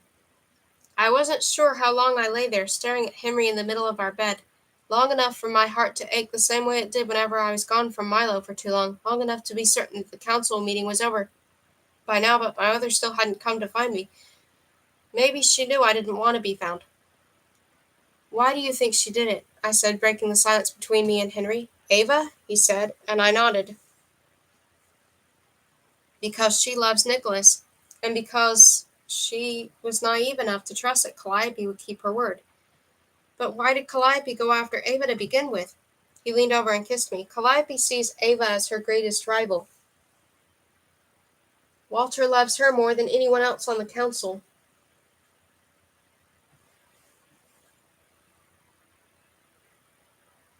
And Calliope has always been jealous of the sway she's had over him. Ava is powerful in her own right as well. Calliope has control over a person's loyalty, but Ava controls love. Not even Calliope can touch that. Realization dawned on me. She wanted you. Calliope was going to capture you and force you to be her partner. That was her end game. To lure you in and keep you like some kind of pet or something. Maybe that's why she wanted Ava on her side. Henry said nothing. I waited for him to speak, but his gaze grew distant, and eventually it became obvious he wasn't going to respond. I hesitated. Another topic then. Do you think Ava's right and Calliope's using her abilities to make me hate Ava? I don't know. The only person who can answer that is you. But I didn't have an answer. I didn't even know the right questions to ask. My anger wasn't irrational. But I'd never been so furious and frustrated with anyone in my entire life, not even Calliope after she tried to kill me. If I could forgive her, then why couldn't I forgive Ava? Because Calliope had only taken my life. Ava had ripped the most important thing in the world away from me. It still doesn't make sense, I said. If she's using Ava's power somehow, then why haven't we heard about it? Why hasn't Cronus told me? I don't know. His hand slid down my side to rest on my waist. There's nothing we can do about it right now except prepare ourselves for the possibility that Calliope still has an ace hidden up our sleeve. Miserable as I was,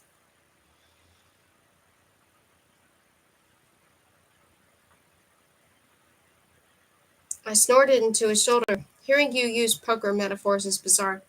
I'm much better at it than you might think, he said. I believe it. He kissed me again and ran a finger above the waistband of my jeans, leaving searing heat whenever he touched me. It didn't take a genius to figure out what he wanted, and I kissed him back and set my hand over his. He sighed. I'm sorry, I said. It's just last time we did this, Calliope used it against us, and I can't go through that again. Instead of protesting, Henry drew me closer, shifting his body so it rested against mine. Is this your way of offering me more incentive? Win the war and you'll sleep with me again? I rolled my eyes. Please. If that's what I was trying to do, I'd be way more obvious about it. Winning the war is a little vague, after all. I'd go for something more solid. For example, he murmured, I'd say something like, I'll sleep with you after you teach me how to disappear and reappear. He peered down at me, and for the first time in ages, I thought I saw a real smile on his face. Is that a promise? Because with that kind of motivation, I'm certain we could have it down by the next sunset. You're ridiculous, I said, but if you're offering. He immediately sat up and smoothed his shirt. There must be somewhere in this place we can practice without getting scolded. I started to suggest returning to the underworld, but we were as trapped here as I'd been on the island. If we left Olympus for any reason, it would only be a matter of time before Calliope and Cronus discovered Henry was alive. We'd gotten lucky in Africa and Greece, and we couldn't afford to risk it a second time. Do you think we'll ever see him again? I said, and Henry's smile faded. Milo, he said, and I nodded. Yes, we'll see him any time you want. You know what I mean. He drew me toward him again, his arms tightening around me. I'd been an idiot to ever think he didn't love me just because he didn't say it. He told me 100 times a day without having to utter a word. I promised you we would find a way to get him back, and we will, whatever it takes. Except you dying, I said firmly, wrapping my fingers around the hem of his black shirt. I mean it. Henry kissed my forehead. So you were allowed to offer yourself to Cronus for all eternity to get Milo out of there, but I am not allowed to offer my life to do the same? I'd still be alive, I said, and I'd find a way out of there eventually. I admire your bravery, but James is right. You must find a solution to this martyr complex of yours. I gave him a half-hearted glare. You weren't complaining when my martyr complex gave you a second chance. But the time has come to fight not just for the lives of those you love, but your own as well, he said. If only so you do not hurt those same people by leaving them the way you're so afraid they will leave you. That wasn't fair, and he knew it. If someone had to die, I would much rather it was me than suffer that kind of loss. Henry, my mother, Milo, I couldn't come out of that and still be me. I'll do my best, I said. Promise me. But I couldn't, and neither could he. We both We would both do what we had to in order to protect each other, and no promise in the world could stop either of us. By the time Olympus once again hovered over Greece and the council departed for another minutes-long battle against Cronus, I managed to disappear from one side of the throne room and reappear on the other. With the amount of concentration it took, I had no chance to worry about my mother and the rest of the council, and I was too frazzled to be annoyed that this must have been Henry's plan all along. "Why didn't you teach me this sooner?" I said, pulling my hair into a ponytail. "This would have come in handy 9 months ago, you know. It didn't take any physical exertion at all, and the amount of willpower it required made me dizzy every time I crossed the room." How did Henry travel through the entire underworld like this? "We did not have the opportunity," he said. "Now try to go into the bedroom. I will meet you there." I gave him a look. "I told you, I don't want to do that until—" "Is that all you think about?" he said with a faint smile before disappearing, and I huffed, completely unfair. Closing my eyes, I focused on the air around me. In the throne room, it was still and warm, but not unbearable. Slowly, agonizingly so, I pieced together an image of the bedroom in my mind. The plain bed, the dresser, the closet, the white door, the sunset floor, and the sky-blue ceiling, exactly like the throne room. Gathering myself together, feeling every inch of my body from the tip of my nose to the bottom of my heels, I exhaled. Then I opened my eyes. "Very good," said Henry, standing dangerously close to me.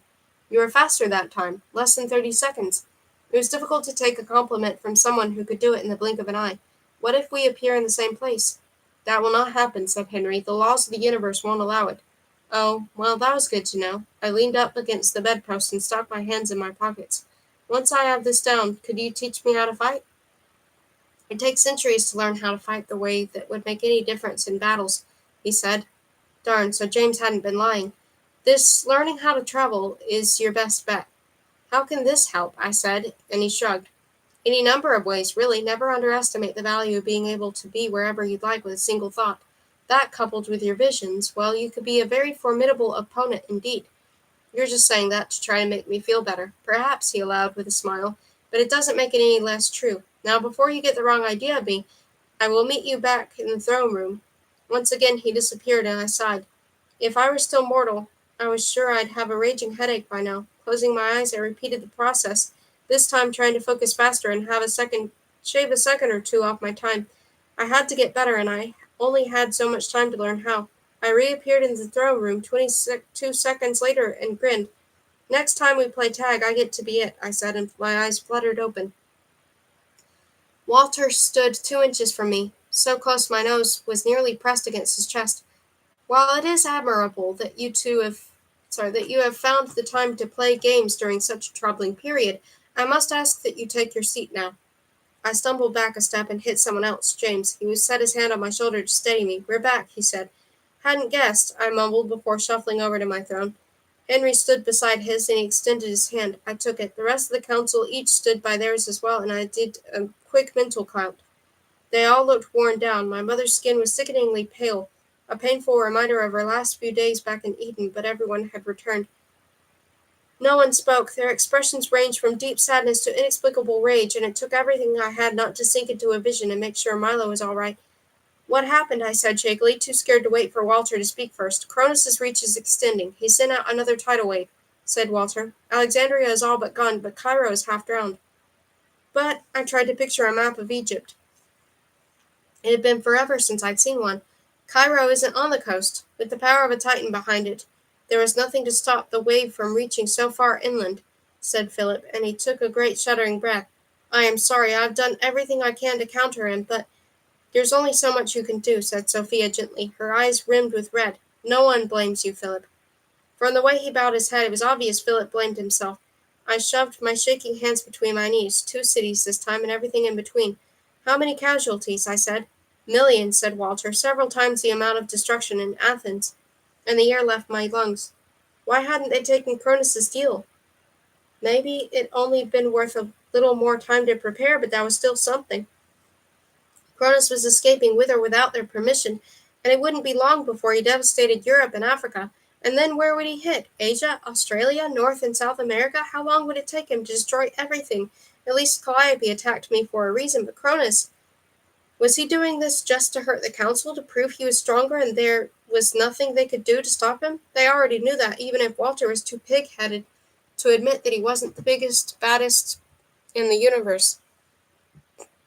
I opened my mouth to demand that Walter do something. Anything, I didn't care so long as it stopped the attack.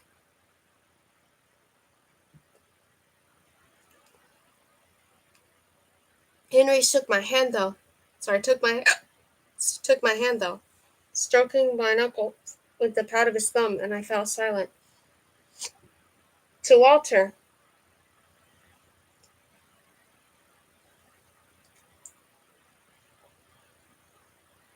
I wasn't anything more than an incompetent pest.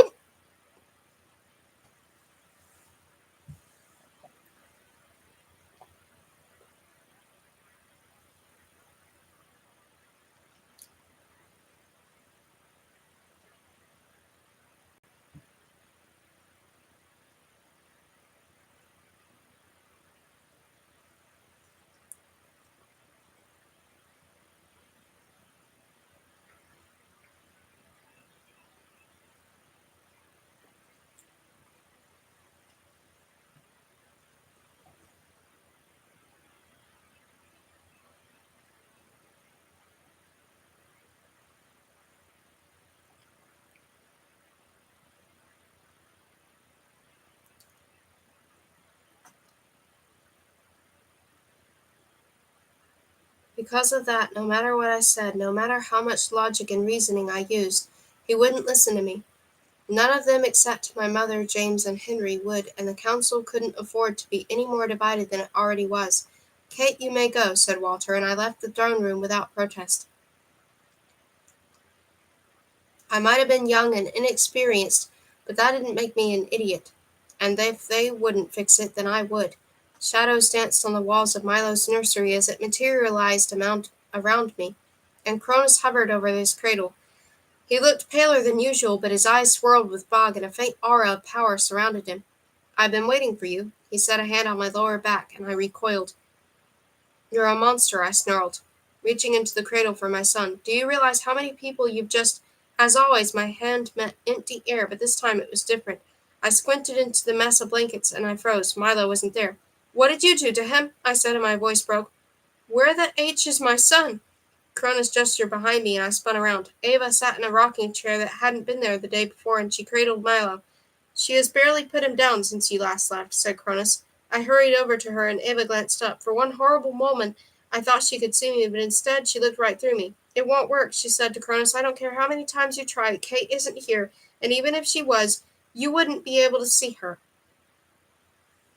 Still in denial, then. For now, it didn't matter. I watched Milo happily suck away at the tip of her pinky, and my heart melted. Opening his eyes, he stared right at me, and I could have sworn he smiled around her finger. Hi, baby, I whispered, kneeling beside Ava. The blade of her rocker sliced through my insubstantial thigh. Look at you. His eyes were bright, his cheeks pink, and he waved his little hands at me with more enthusiasm than before. He looked like a healthy 10-day-old baby. Whatever Ava was giving him, it was working. Why does he look so much healthier? I said to Cronus, and he repeated the question. Ava, who must not have realized that he was once again speaking for me, shrugged. Everyone knows that newborns need to be held, and not by a walking void of emotion either. A little love does them wonders. And right now she was the only one who could give that to him. I bit the inside of my cheek and focused on Milo. He was so beautiful that it hurt to look at him, but I couldn't tear myself away. Why did you attack those people? I said to Cronus. For the same reason I attacked Athens, he said, to teach the council a lesson. And what lesson was that supposed to be? I snapped. The more you hurt them, the less likely it is they'll agree to your truce. We both know that will not happen, said Cronus, and in the rocker Ava's brow furrowed with confusion. Stop it, she said, her grip on Milo tightening. She isn't here. Tell her that you lied yesterday, I said. Ava was doing something no one else could or would do for Milo right now, and if Cronus said the wrong thing, I couldn't risk Ava leaving the baby alone again. The last thing he needed was to lose someone else who loved him. Cronus sighed and said in an annoyed voice, My words yesterday were purely my own, not a reflection of what Kate expressed. My sincerest apologies. Ava smirked triumphantly. I knew it, you're scum. So I have been told, said Cronus with surprising ease. My dear Kate, the fact remains that we all know a truce will not happen, not while Walter is in charge of the council. It isn't in my power to convince them to overthrow Walter, and even if I could, I wouldn't, I said. Then you know the consequences, said Crotus. The time for inaction is over. I have given the council long enough to surrender, and now that they have chosen not to, I will do what I must to put them in their place. My stomach dropped. Please, I said, give them a little more time. Give me a little more time. I will not. It will not make a difference. The winter solstice is less than 3 months. The council's bonds will no longer hold me then. I know. Then why do you come? Said Cronus. Do not tell me it was merely to see your son. I would have spent eternity locked in a room with Calliope if it meant getting to spend 5 minutes with Milo. But I didn't say that because Cronus was right. He was always right. You know why I'm here. His footsteps echoed behind me, growing closer until he knelt beside me and snaked his arm around my waist. Ava pulled away from him. I didn't blame her. Kate, she said, her voice trembling as she searched the space I was in. I ignored her. Now wasn't the time. I want to hear it from you, said Cronus huskily, and despite his lips lingering next to my ear, he no longer held any breath. Not warm, not cold, nothing. I tightened my hands into fists and focused on Milo's blue eyes. Henry would understand. He had to. I'm here to make a trade. For real this time? Said Cronus. Yes, I whispered. For real.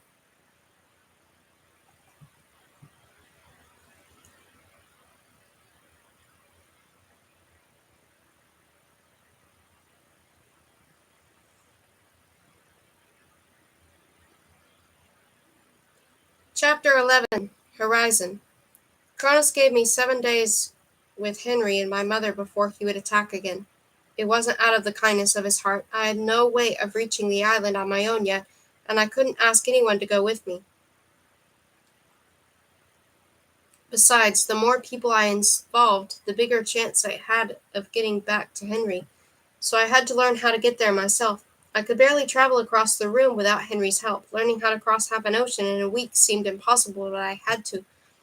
As my mind returned to Olympus, I grew aware of two things. First, I was crying, and second, Henry lay beside me, his eyes locked on mine.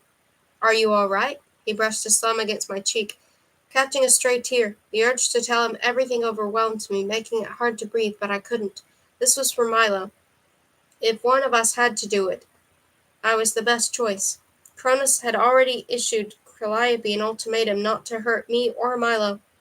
Henry wouldn't have the same security, but he was too important, too powerful, too needed to sacrifice himself. I would find a way back as soon as I could. Maybe if I could learn how to travel properly, I would be able to take Milo and escape. It wasn't much, but it was something. And I couldn't have Henry risk himself in the meantime. I love you so much, I said, closing the distance between us and wrapping myself around him. No matter what happens, no matter how this war turns out, I love you forever and always. Henry was quiet for a long moment, and I counted the seconds, taking comfort in each breath he took. At last he lowered his lips to mine, kissing me with aching tenderness. You are my life. Though his words were barely a whisper, they seemed to echo from somewhere deep within him, enveloping my body and infusing me with something unshakable. There is nothing I would not do to make you happy. Before I met you, my world was a string of days that were gray and empty. I had nothing to look forward to, and I cannot tell you what that was like.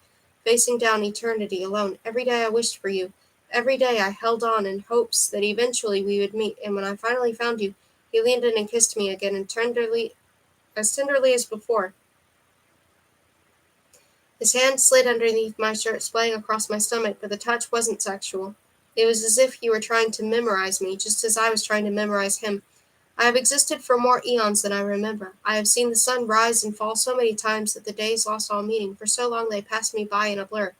That night we met by the river, the night you gave up yourself in order to save a virtual stranger, my heart began to beat again. He took my hand and pressed it against his chest, and there it was, thump, thump, thump, thump, strong and beautiful. I would have given anything to keep his heart beating. The black abyss that had become my world in those hours I thought he was dead had faded, but it was a scar I would always bear. I couldn't go back to that. Even if I had Milo, I would never have another Henry. I see the sunrise now, he said. Because of you, the days have color. Eternity has meaning once more. You found every broken piece of me and put me back together, even though I hurt you too many times for me to deserve it. You are the glue that holds me together. If I lose you, it will be the end of me. A knot formed in my throat. You will never lose me, I said, my voice breaking. Promise. His gaze searched mine as he ran his fingertip up my spine. I promise. I closed the minuscule gap between us once more, capturing his lips and trying to show him how much I meant it. I love you. I love our family.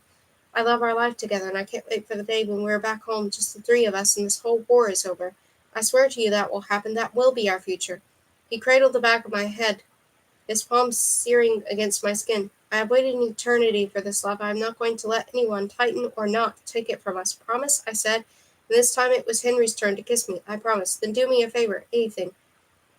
I shifted onto my back, rolling him with me. His body pressed against mine in all the right places, and I lifted my head high enough to rest my forehead against his. Live this love now, I whispered, and never stop. In those 7 days, I spent every moment I could with Henry. Walter ruled that, despite him being mostly healed, Henry could remain in Olympus until the last possible moment to give the council the element of surprise. Then Henry had a tendency to pace around mumbling things about his brother that I was all too willing to agree with. It gave us more time together. When we weren't playing our brand-new tag through the sun-drenched palace, we fought our way through the quicksand of my visions to see Milo. Cronus was always there, a silent reminder of the little time I had left with my family, but now Ava had become a permanent fixture too. The happier and healthier Milo became, the thinner and paler Ava grew, as if she was pouring everything she had into him. Maybe she was. Maybe she was the one thing keeping him alive. When I voiced that to Henry after returning to Olympus one day, however, he shook his head. We are both immortal, and so is Milo. What? I stopped in the middle of the abandoned throne room, the only place we could go that didn't feel stuffy. The sun shone a little brighter here, and the sunset at our feet seemed deeper, more real somehow. But I thought everyone had to take the tests. Members of the council do, said Henry. Demigods attempting to earn immortality usually have to prove themselves in some way, and royals take the tests as well. If Walter chooses to take another queen, regardless of her mortality, she'll have to pass the same tests you did to earn her position. If Milo ever replaced me as king of the underworld, why would he? Just hypothetically, said Henry, and his fingers danced down the curve of my back. If he replaced me, he would have to take the test too. It wasn't just hypothetically, though. Was he planning the same thing I was, to sacrifice himself to get Milo back somehow? No, he wouldn't do that to me, not after everything we've been through, which made doing it to him all the more difficult. I'd find a way back to him, though, no matter what it took. I rested my head against his shoulder. The silver scar from Cronus's first attack poked out from underneath his collar, and I traced it with a feather-like touch. Come, he murmured. I want to show you something. Before I could say a word, the now familiar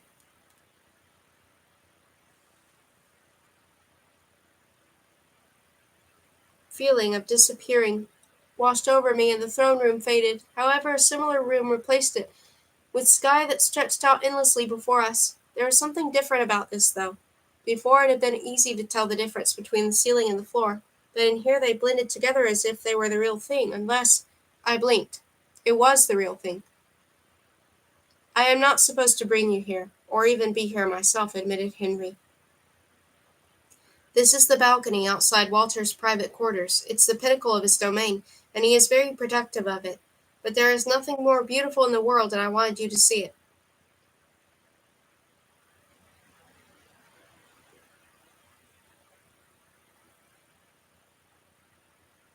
He led me to a glass railing, and I gazed out across the infinite sky. Caught between day and dusk, the colors swirled as if they were liquid, and flames seemed to dance in the clouds. This is incredible, I said, stunned. We stood there for a long moment, and at last he wrapped his arms around me, pulling me closer. You can tell me anything, you know. I know, I said softly. Then tell me what has been bothering you. I focused on the horizon. I couldn't lie to him. I didn't want to, and even if I tried, he would know. We're in the middle of a war, and we're both being used as pawns in ways we don't understand. That is not atypical for my brother, said Henry with a hint of mirth. That's not what I mean. We're all in one big chessboard, aren't we? Cronus is on one side and Walter's on the other, using everyone like chess pieces, except I'm not so much as a pawn on Walter's side. Henry opened his mouth, but I interrupted him before he had the chance to speak. Don't tell me I'm wrong. We both know I'm not. I'm useless to Walter. I've tried to give him information, act as an envoy, learn how to fight so I can help everyone, but he isn't having it.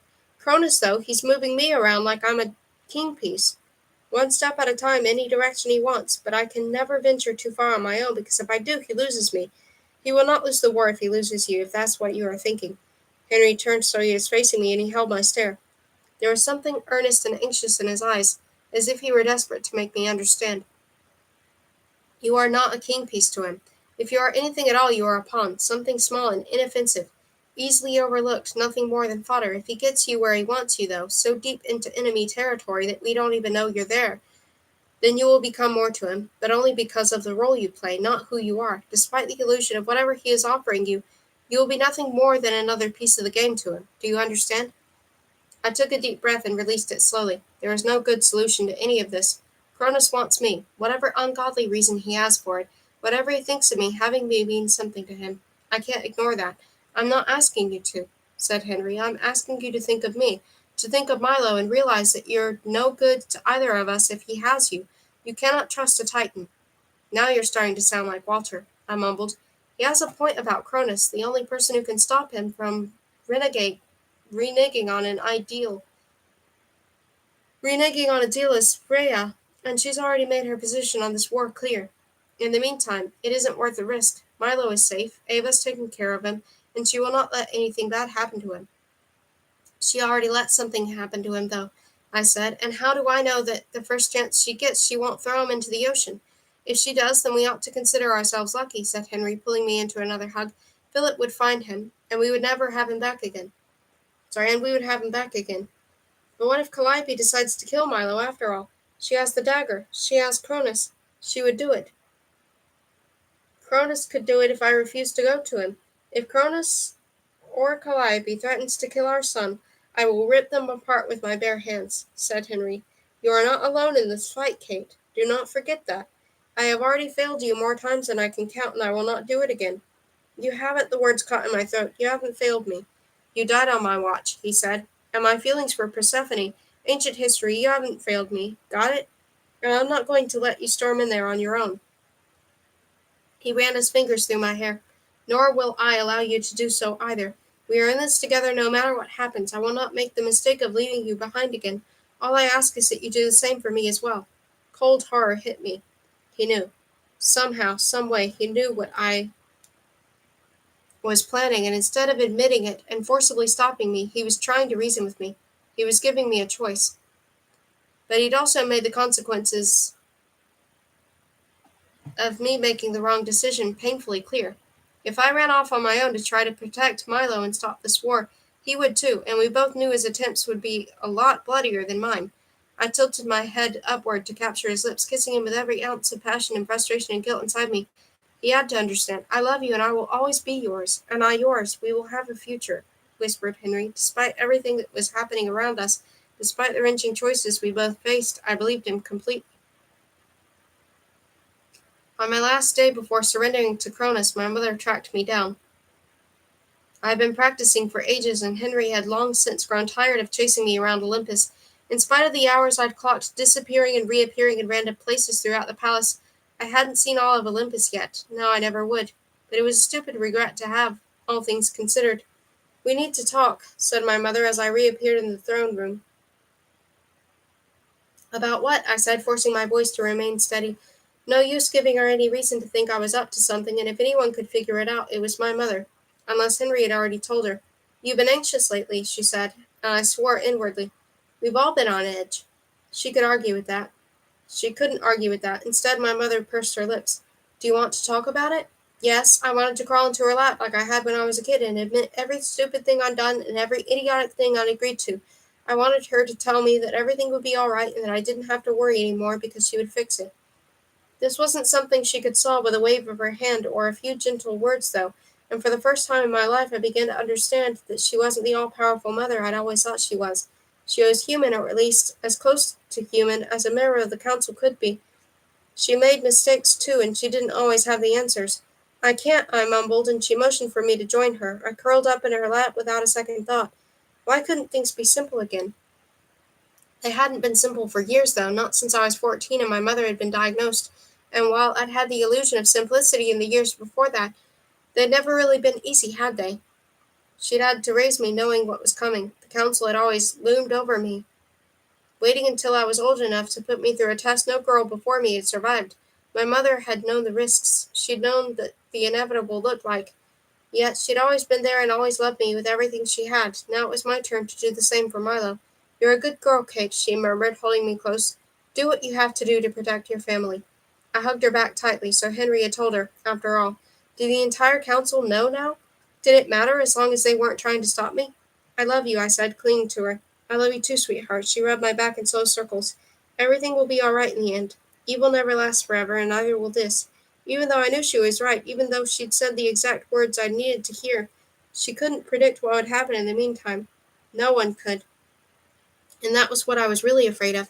Later in our bedroom, Henry and I didn't speak. We lost ourselves in each other, a silent farewell that neither of us could bear to say.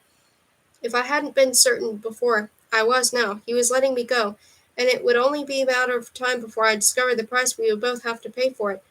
As my time dwindled to less than half an hour before I was due to surrender to Coronis, I still couldn't bring myself to say goodbye. I waited until Henry's chest rose and fell in the steady rhythm of sleep, but he didn't fool me. He was awake, and I gave us both one last moment of pretending and slipped away in silence.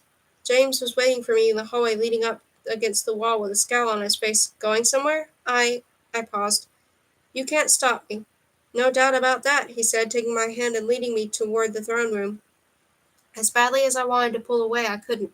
Not when this might be the last time I'd ever see him. "Are you sure about this? If you were me, what would you do?" "I would have left ages ago." At least he understood, but I didn't have time for this. If I was in Calliope's palace in 20 minutes, Cronus would kill millions more. "If you're not trying to stop me, then what are you here for?" "Everyone gets a goodbye except me," he said, and I hugged him around the middle. "I'm sorry, I meant to tell you. That's a lie, but thanks for the thought," he said, James, without a hint of anger. "So what's the plan?" I didn't speak. It wasn't any of his business, and if I told him, I ran the risk of him trying to interfere and mess everything up.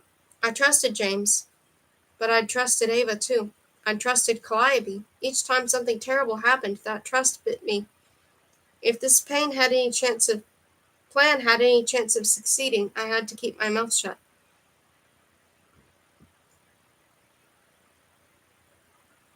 James didn't press the issue until we reached the empty throne room. Stopping in the center, he searched my face for something he obviously couldn't find. "You can trust me," he said. "I want to help." "The moment I tell you, you're going to do everything in your power to stop me," I said without anger or accusation. It was the truth, and we both knew it. "I swear I'll only help," he said, tracing an X over his chest. "Cross my heart, word of honor." "Stick a needle," he grimaced. "Actually, no, not that last part. Doesn't even rhyme properly." I punched him lightly in the arm. "And how do you plan on helping?" "By running to Walter and telling him everything so he can stop me?" James scoffed. "Is that what you think of me? You're sneaking away to live in sin with a mass murderer, and I'm the bad guy here?" Any small amount of amusement I managed to those few minutes with him evaporated. "You know I don't have a choice." "You do have a choice," he countered. "You've just made it already, that's all." "What else would you have me do?" He shrugged. "Couldn't say. I'd do the exact same thing." My anger deflated. "Then give me a hug goodbye and let me go. I might be an infant compared to the rest of you, but that doesn't make me an idiot." "Most of the time," said James, and I punched him in the arm again. Wordlessly, he gathered me up and buried his face in my hair. "I was supposed to be your first affair." A lump formed in my throat, and I hugged him back fiercely. "I don't think it counts as an affair if the thought of Cronus makes me sick to my stomach. So there's still hope for me after all." I half laughed, half sobbed.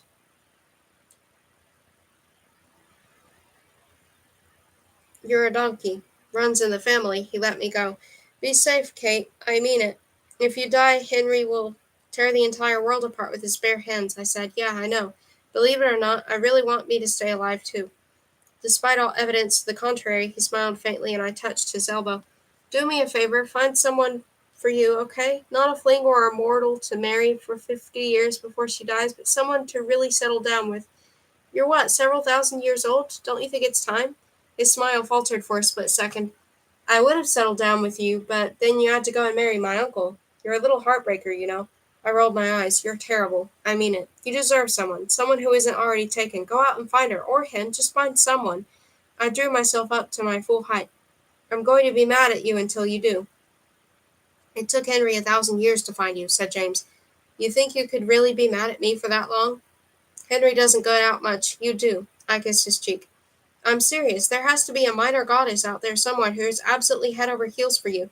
Who I haven't already deflowered? Ow. James rubbed his shoulder, where I'd punched him a third time. You're awfully violent today. You're awfully crass.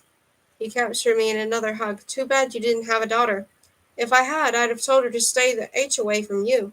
Even as a newborn? You can never start too early. Kissing the top of my head, he slid his hand into mine. Fair enough. Now what do you say to getting out of here? We were back to that again. I sighed. I don't need your help, James. I'm fine on my own. I've got that all figured out. Do you now? He said, eyebrow raised. Then tell me, how do you plan on getting off Olympus? By taking the stairs? I hesitated. Can I? This isn't a Led Zeppelin song, sweetheart. There are no stairways to heaven. He gestured to the sunset floor. Walter has this place locked down right now. Which means there's only way out of here. Only one way out of here, and that's to have an Olympian escort you. Ready? I eyed him, searching for any sign that he was about to run off to Walter. But time was slipping away, and I didn't have much of a choice. If I let you, do you swear you're just helping? Everything's short of the needle, he said. How was it possible he could make me smile, even in the middle of the hardest thing I'd ever have to do? Because he was James, and because I could have loved him like that if I didn't already love Henry. I did have Henry, though, and I would never cheat on him. James knew it. I knew it. The only person who didn't was Henry himself. Standing on my tiptoes, I kissed the corner of his mouth, lingering for longer than was strictly necessary. First affair, I promise, I whispered. Now let's do this. James grinned. Thought you'd ever say so. We arrived smack dab in the middle of the busiest intersection I had ever seen. Hundreds of people moved together in varying directions, streams intersecting and merging like real traffic. And I squinted upward in hopes of gaining any bearings. Pink and purple clouds decorated the sky, which was barely visible through the thick forest of skyscrapers that surrounded us. Standing still in the chaos wasn't an option, though, and I wound up sandwiched between two Japanese businessmen in black suits, both carrying briefcases and chatting in a language I didn't know. However, like in Africa and Greece, even though I didn't know the words, I understood them anyway. Morning meeting with the executive from San Francisco? Indeed, but wouldn't you say, James, I shouted, struggling against the flow of the crowd, but it was useless. With less than 10 minutes left before Cronus's deadline, I couldn't find James anywhere. The businessmen on either side of me gave me a dirty look, as if they'd only now realized I was there, and they shifted until I was behind them. Fine by me. James, I shrieked again as I reached the sidewalk. Elbowing my way through the crowd, I reached the glass base of a building and leaned against it, directly underneath a neon sign advertising electronics. This was insane. How could there possibly be this many people in one place at the one time? First time in Tokyo? Said a bemused voice beside me. James leaned casually against the wall, and he held a bowl of noodles in his right hand, while he maneuvered a pair of chopsticks with his left. Very funny. I'm leaving now. I closed my eyes and started to slip away, but James' hand on my shoulder stopped me. I will, he said around a mouthful of noodles. I'll find someone as long as you promise me this isn't forever. I touched his hand. I promise. I'll see you on the other side of this war, James. And maybe with a little luck we'll both be alive. I kissed his cheek one last time and stepped back, giving myself enough space to go. This wasn't the end. If I could make sure of it, then James would. Wait, he said again. With a wave of his hand, his noodles vanished. How do you intend on getting Milo back to Henry? I stared at him. What else was he going to come up with to get me to take him with me? Regardless of how much of a manipulative jerk he'd suddenly decided to be, however, he had a point. I'd taken for granted that Cronus would let me bring Milo to Olympus myself, or that he would send him to Olympus, but Cronus had no way of getting there, and once I landed on the island, I was positive I would never be able to leave. At least not until this war was over. You're infuriating, I muttered, holding out my hand. With a smug look, James took it. I don't know how to bring you along. You'll figure it out, he said. I trust you. Trusting me has nothing to do with what I can and can't do. Do exactly the same thing you did when you took me to see Milo and Cronus, he said. Don't even think about it. Easier said than done. The cacophony of noise around us made it difficult to concentrate, but if I didn't, then there was no telling what Cronus would do if he thought I blacked out of our deal, so I had to. No waffling allowed. I focused on my body, becoming aware of every inch of it, and I extended my reach to James as much as I could. It felt forced, as if I were doing nothing more than imagining it, but James knew the stakes. If I was willing to risk it, then I was willing to try. The noise of Tokyo funneled around us, a wall of vibrations. This sounded like everything and nothing at all. The roar grew louder until finally it overtook me completely, and then I was drowning. Water filled my lungs as I struggled to do the human thing and breathe. I tasted salt and flailed, my hand still clasping James, but that didn't help. He was as much of a rock as I was, and together we sank deeper and deeper into the pitch-black ocean. We were going to die, or at least be trapped at the bottom of the sea for the rest of eternity. Seaweed would wrap around our limbs, holding us down until the ocean was ready to pull us farther into her depths. By the time we managed to escape, time would be up, and Cronus would believe I'd abandoned him completely. Millions would be dead, and nothing I said or did would convince Cronus to stop. Nothing. Oops.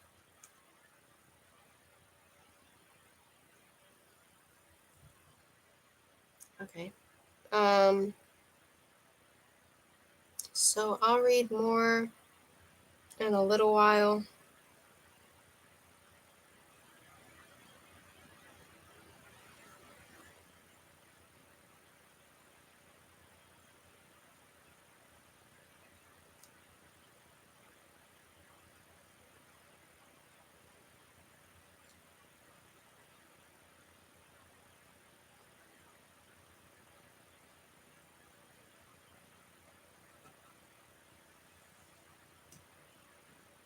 We have like 8 chapters left now. Thank you for listening. I'll read more later on. Goodbye for now.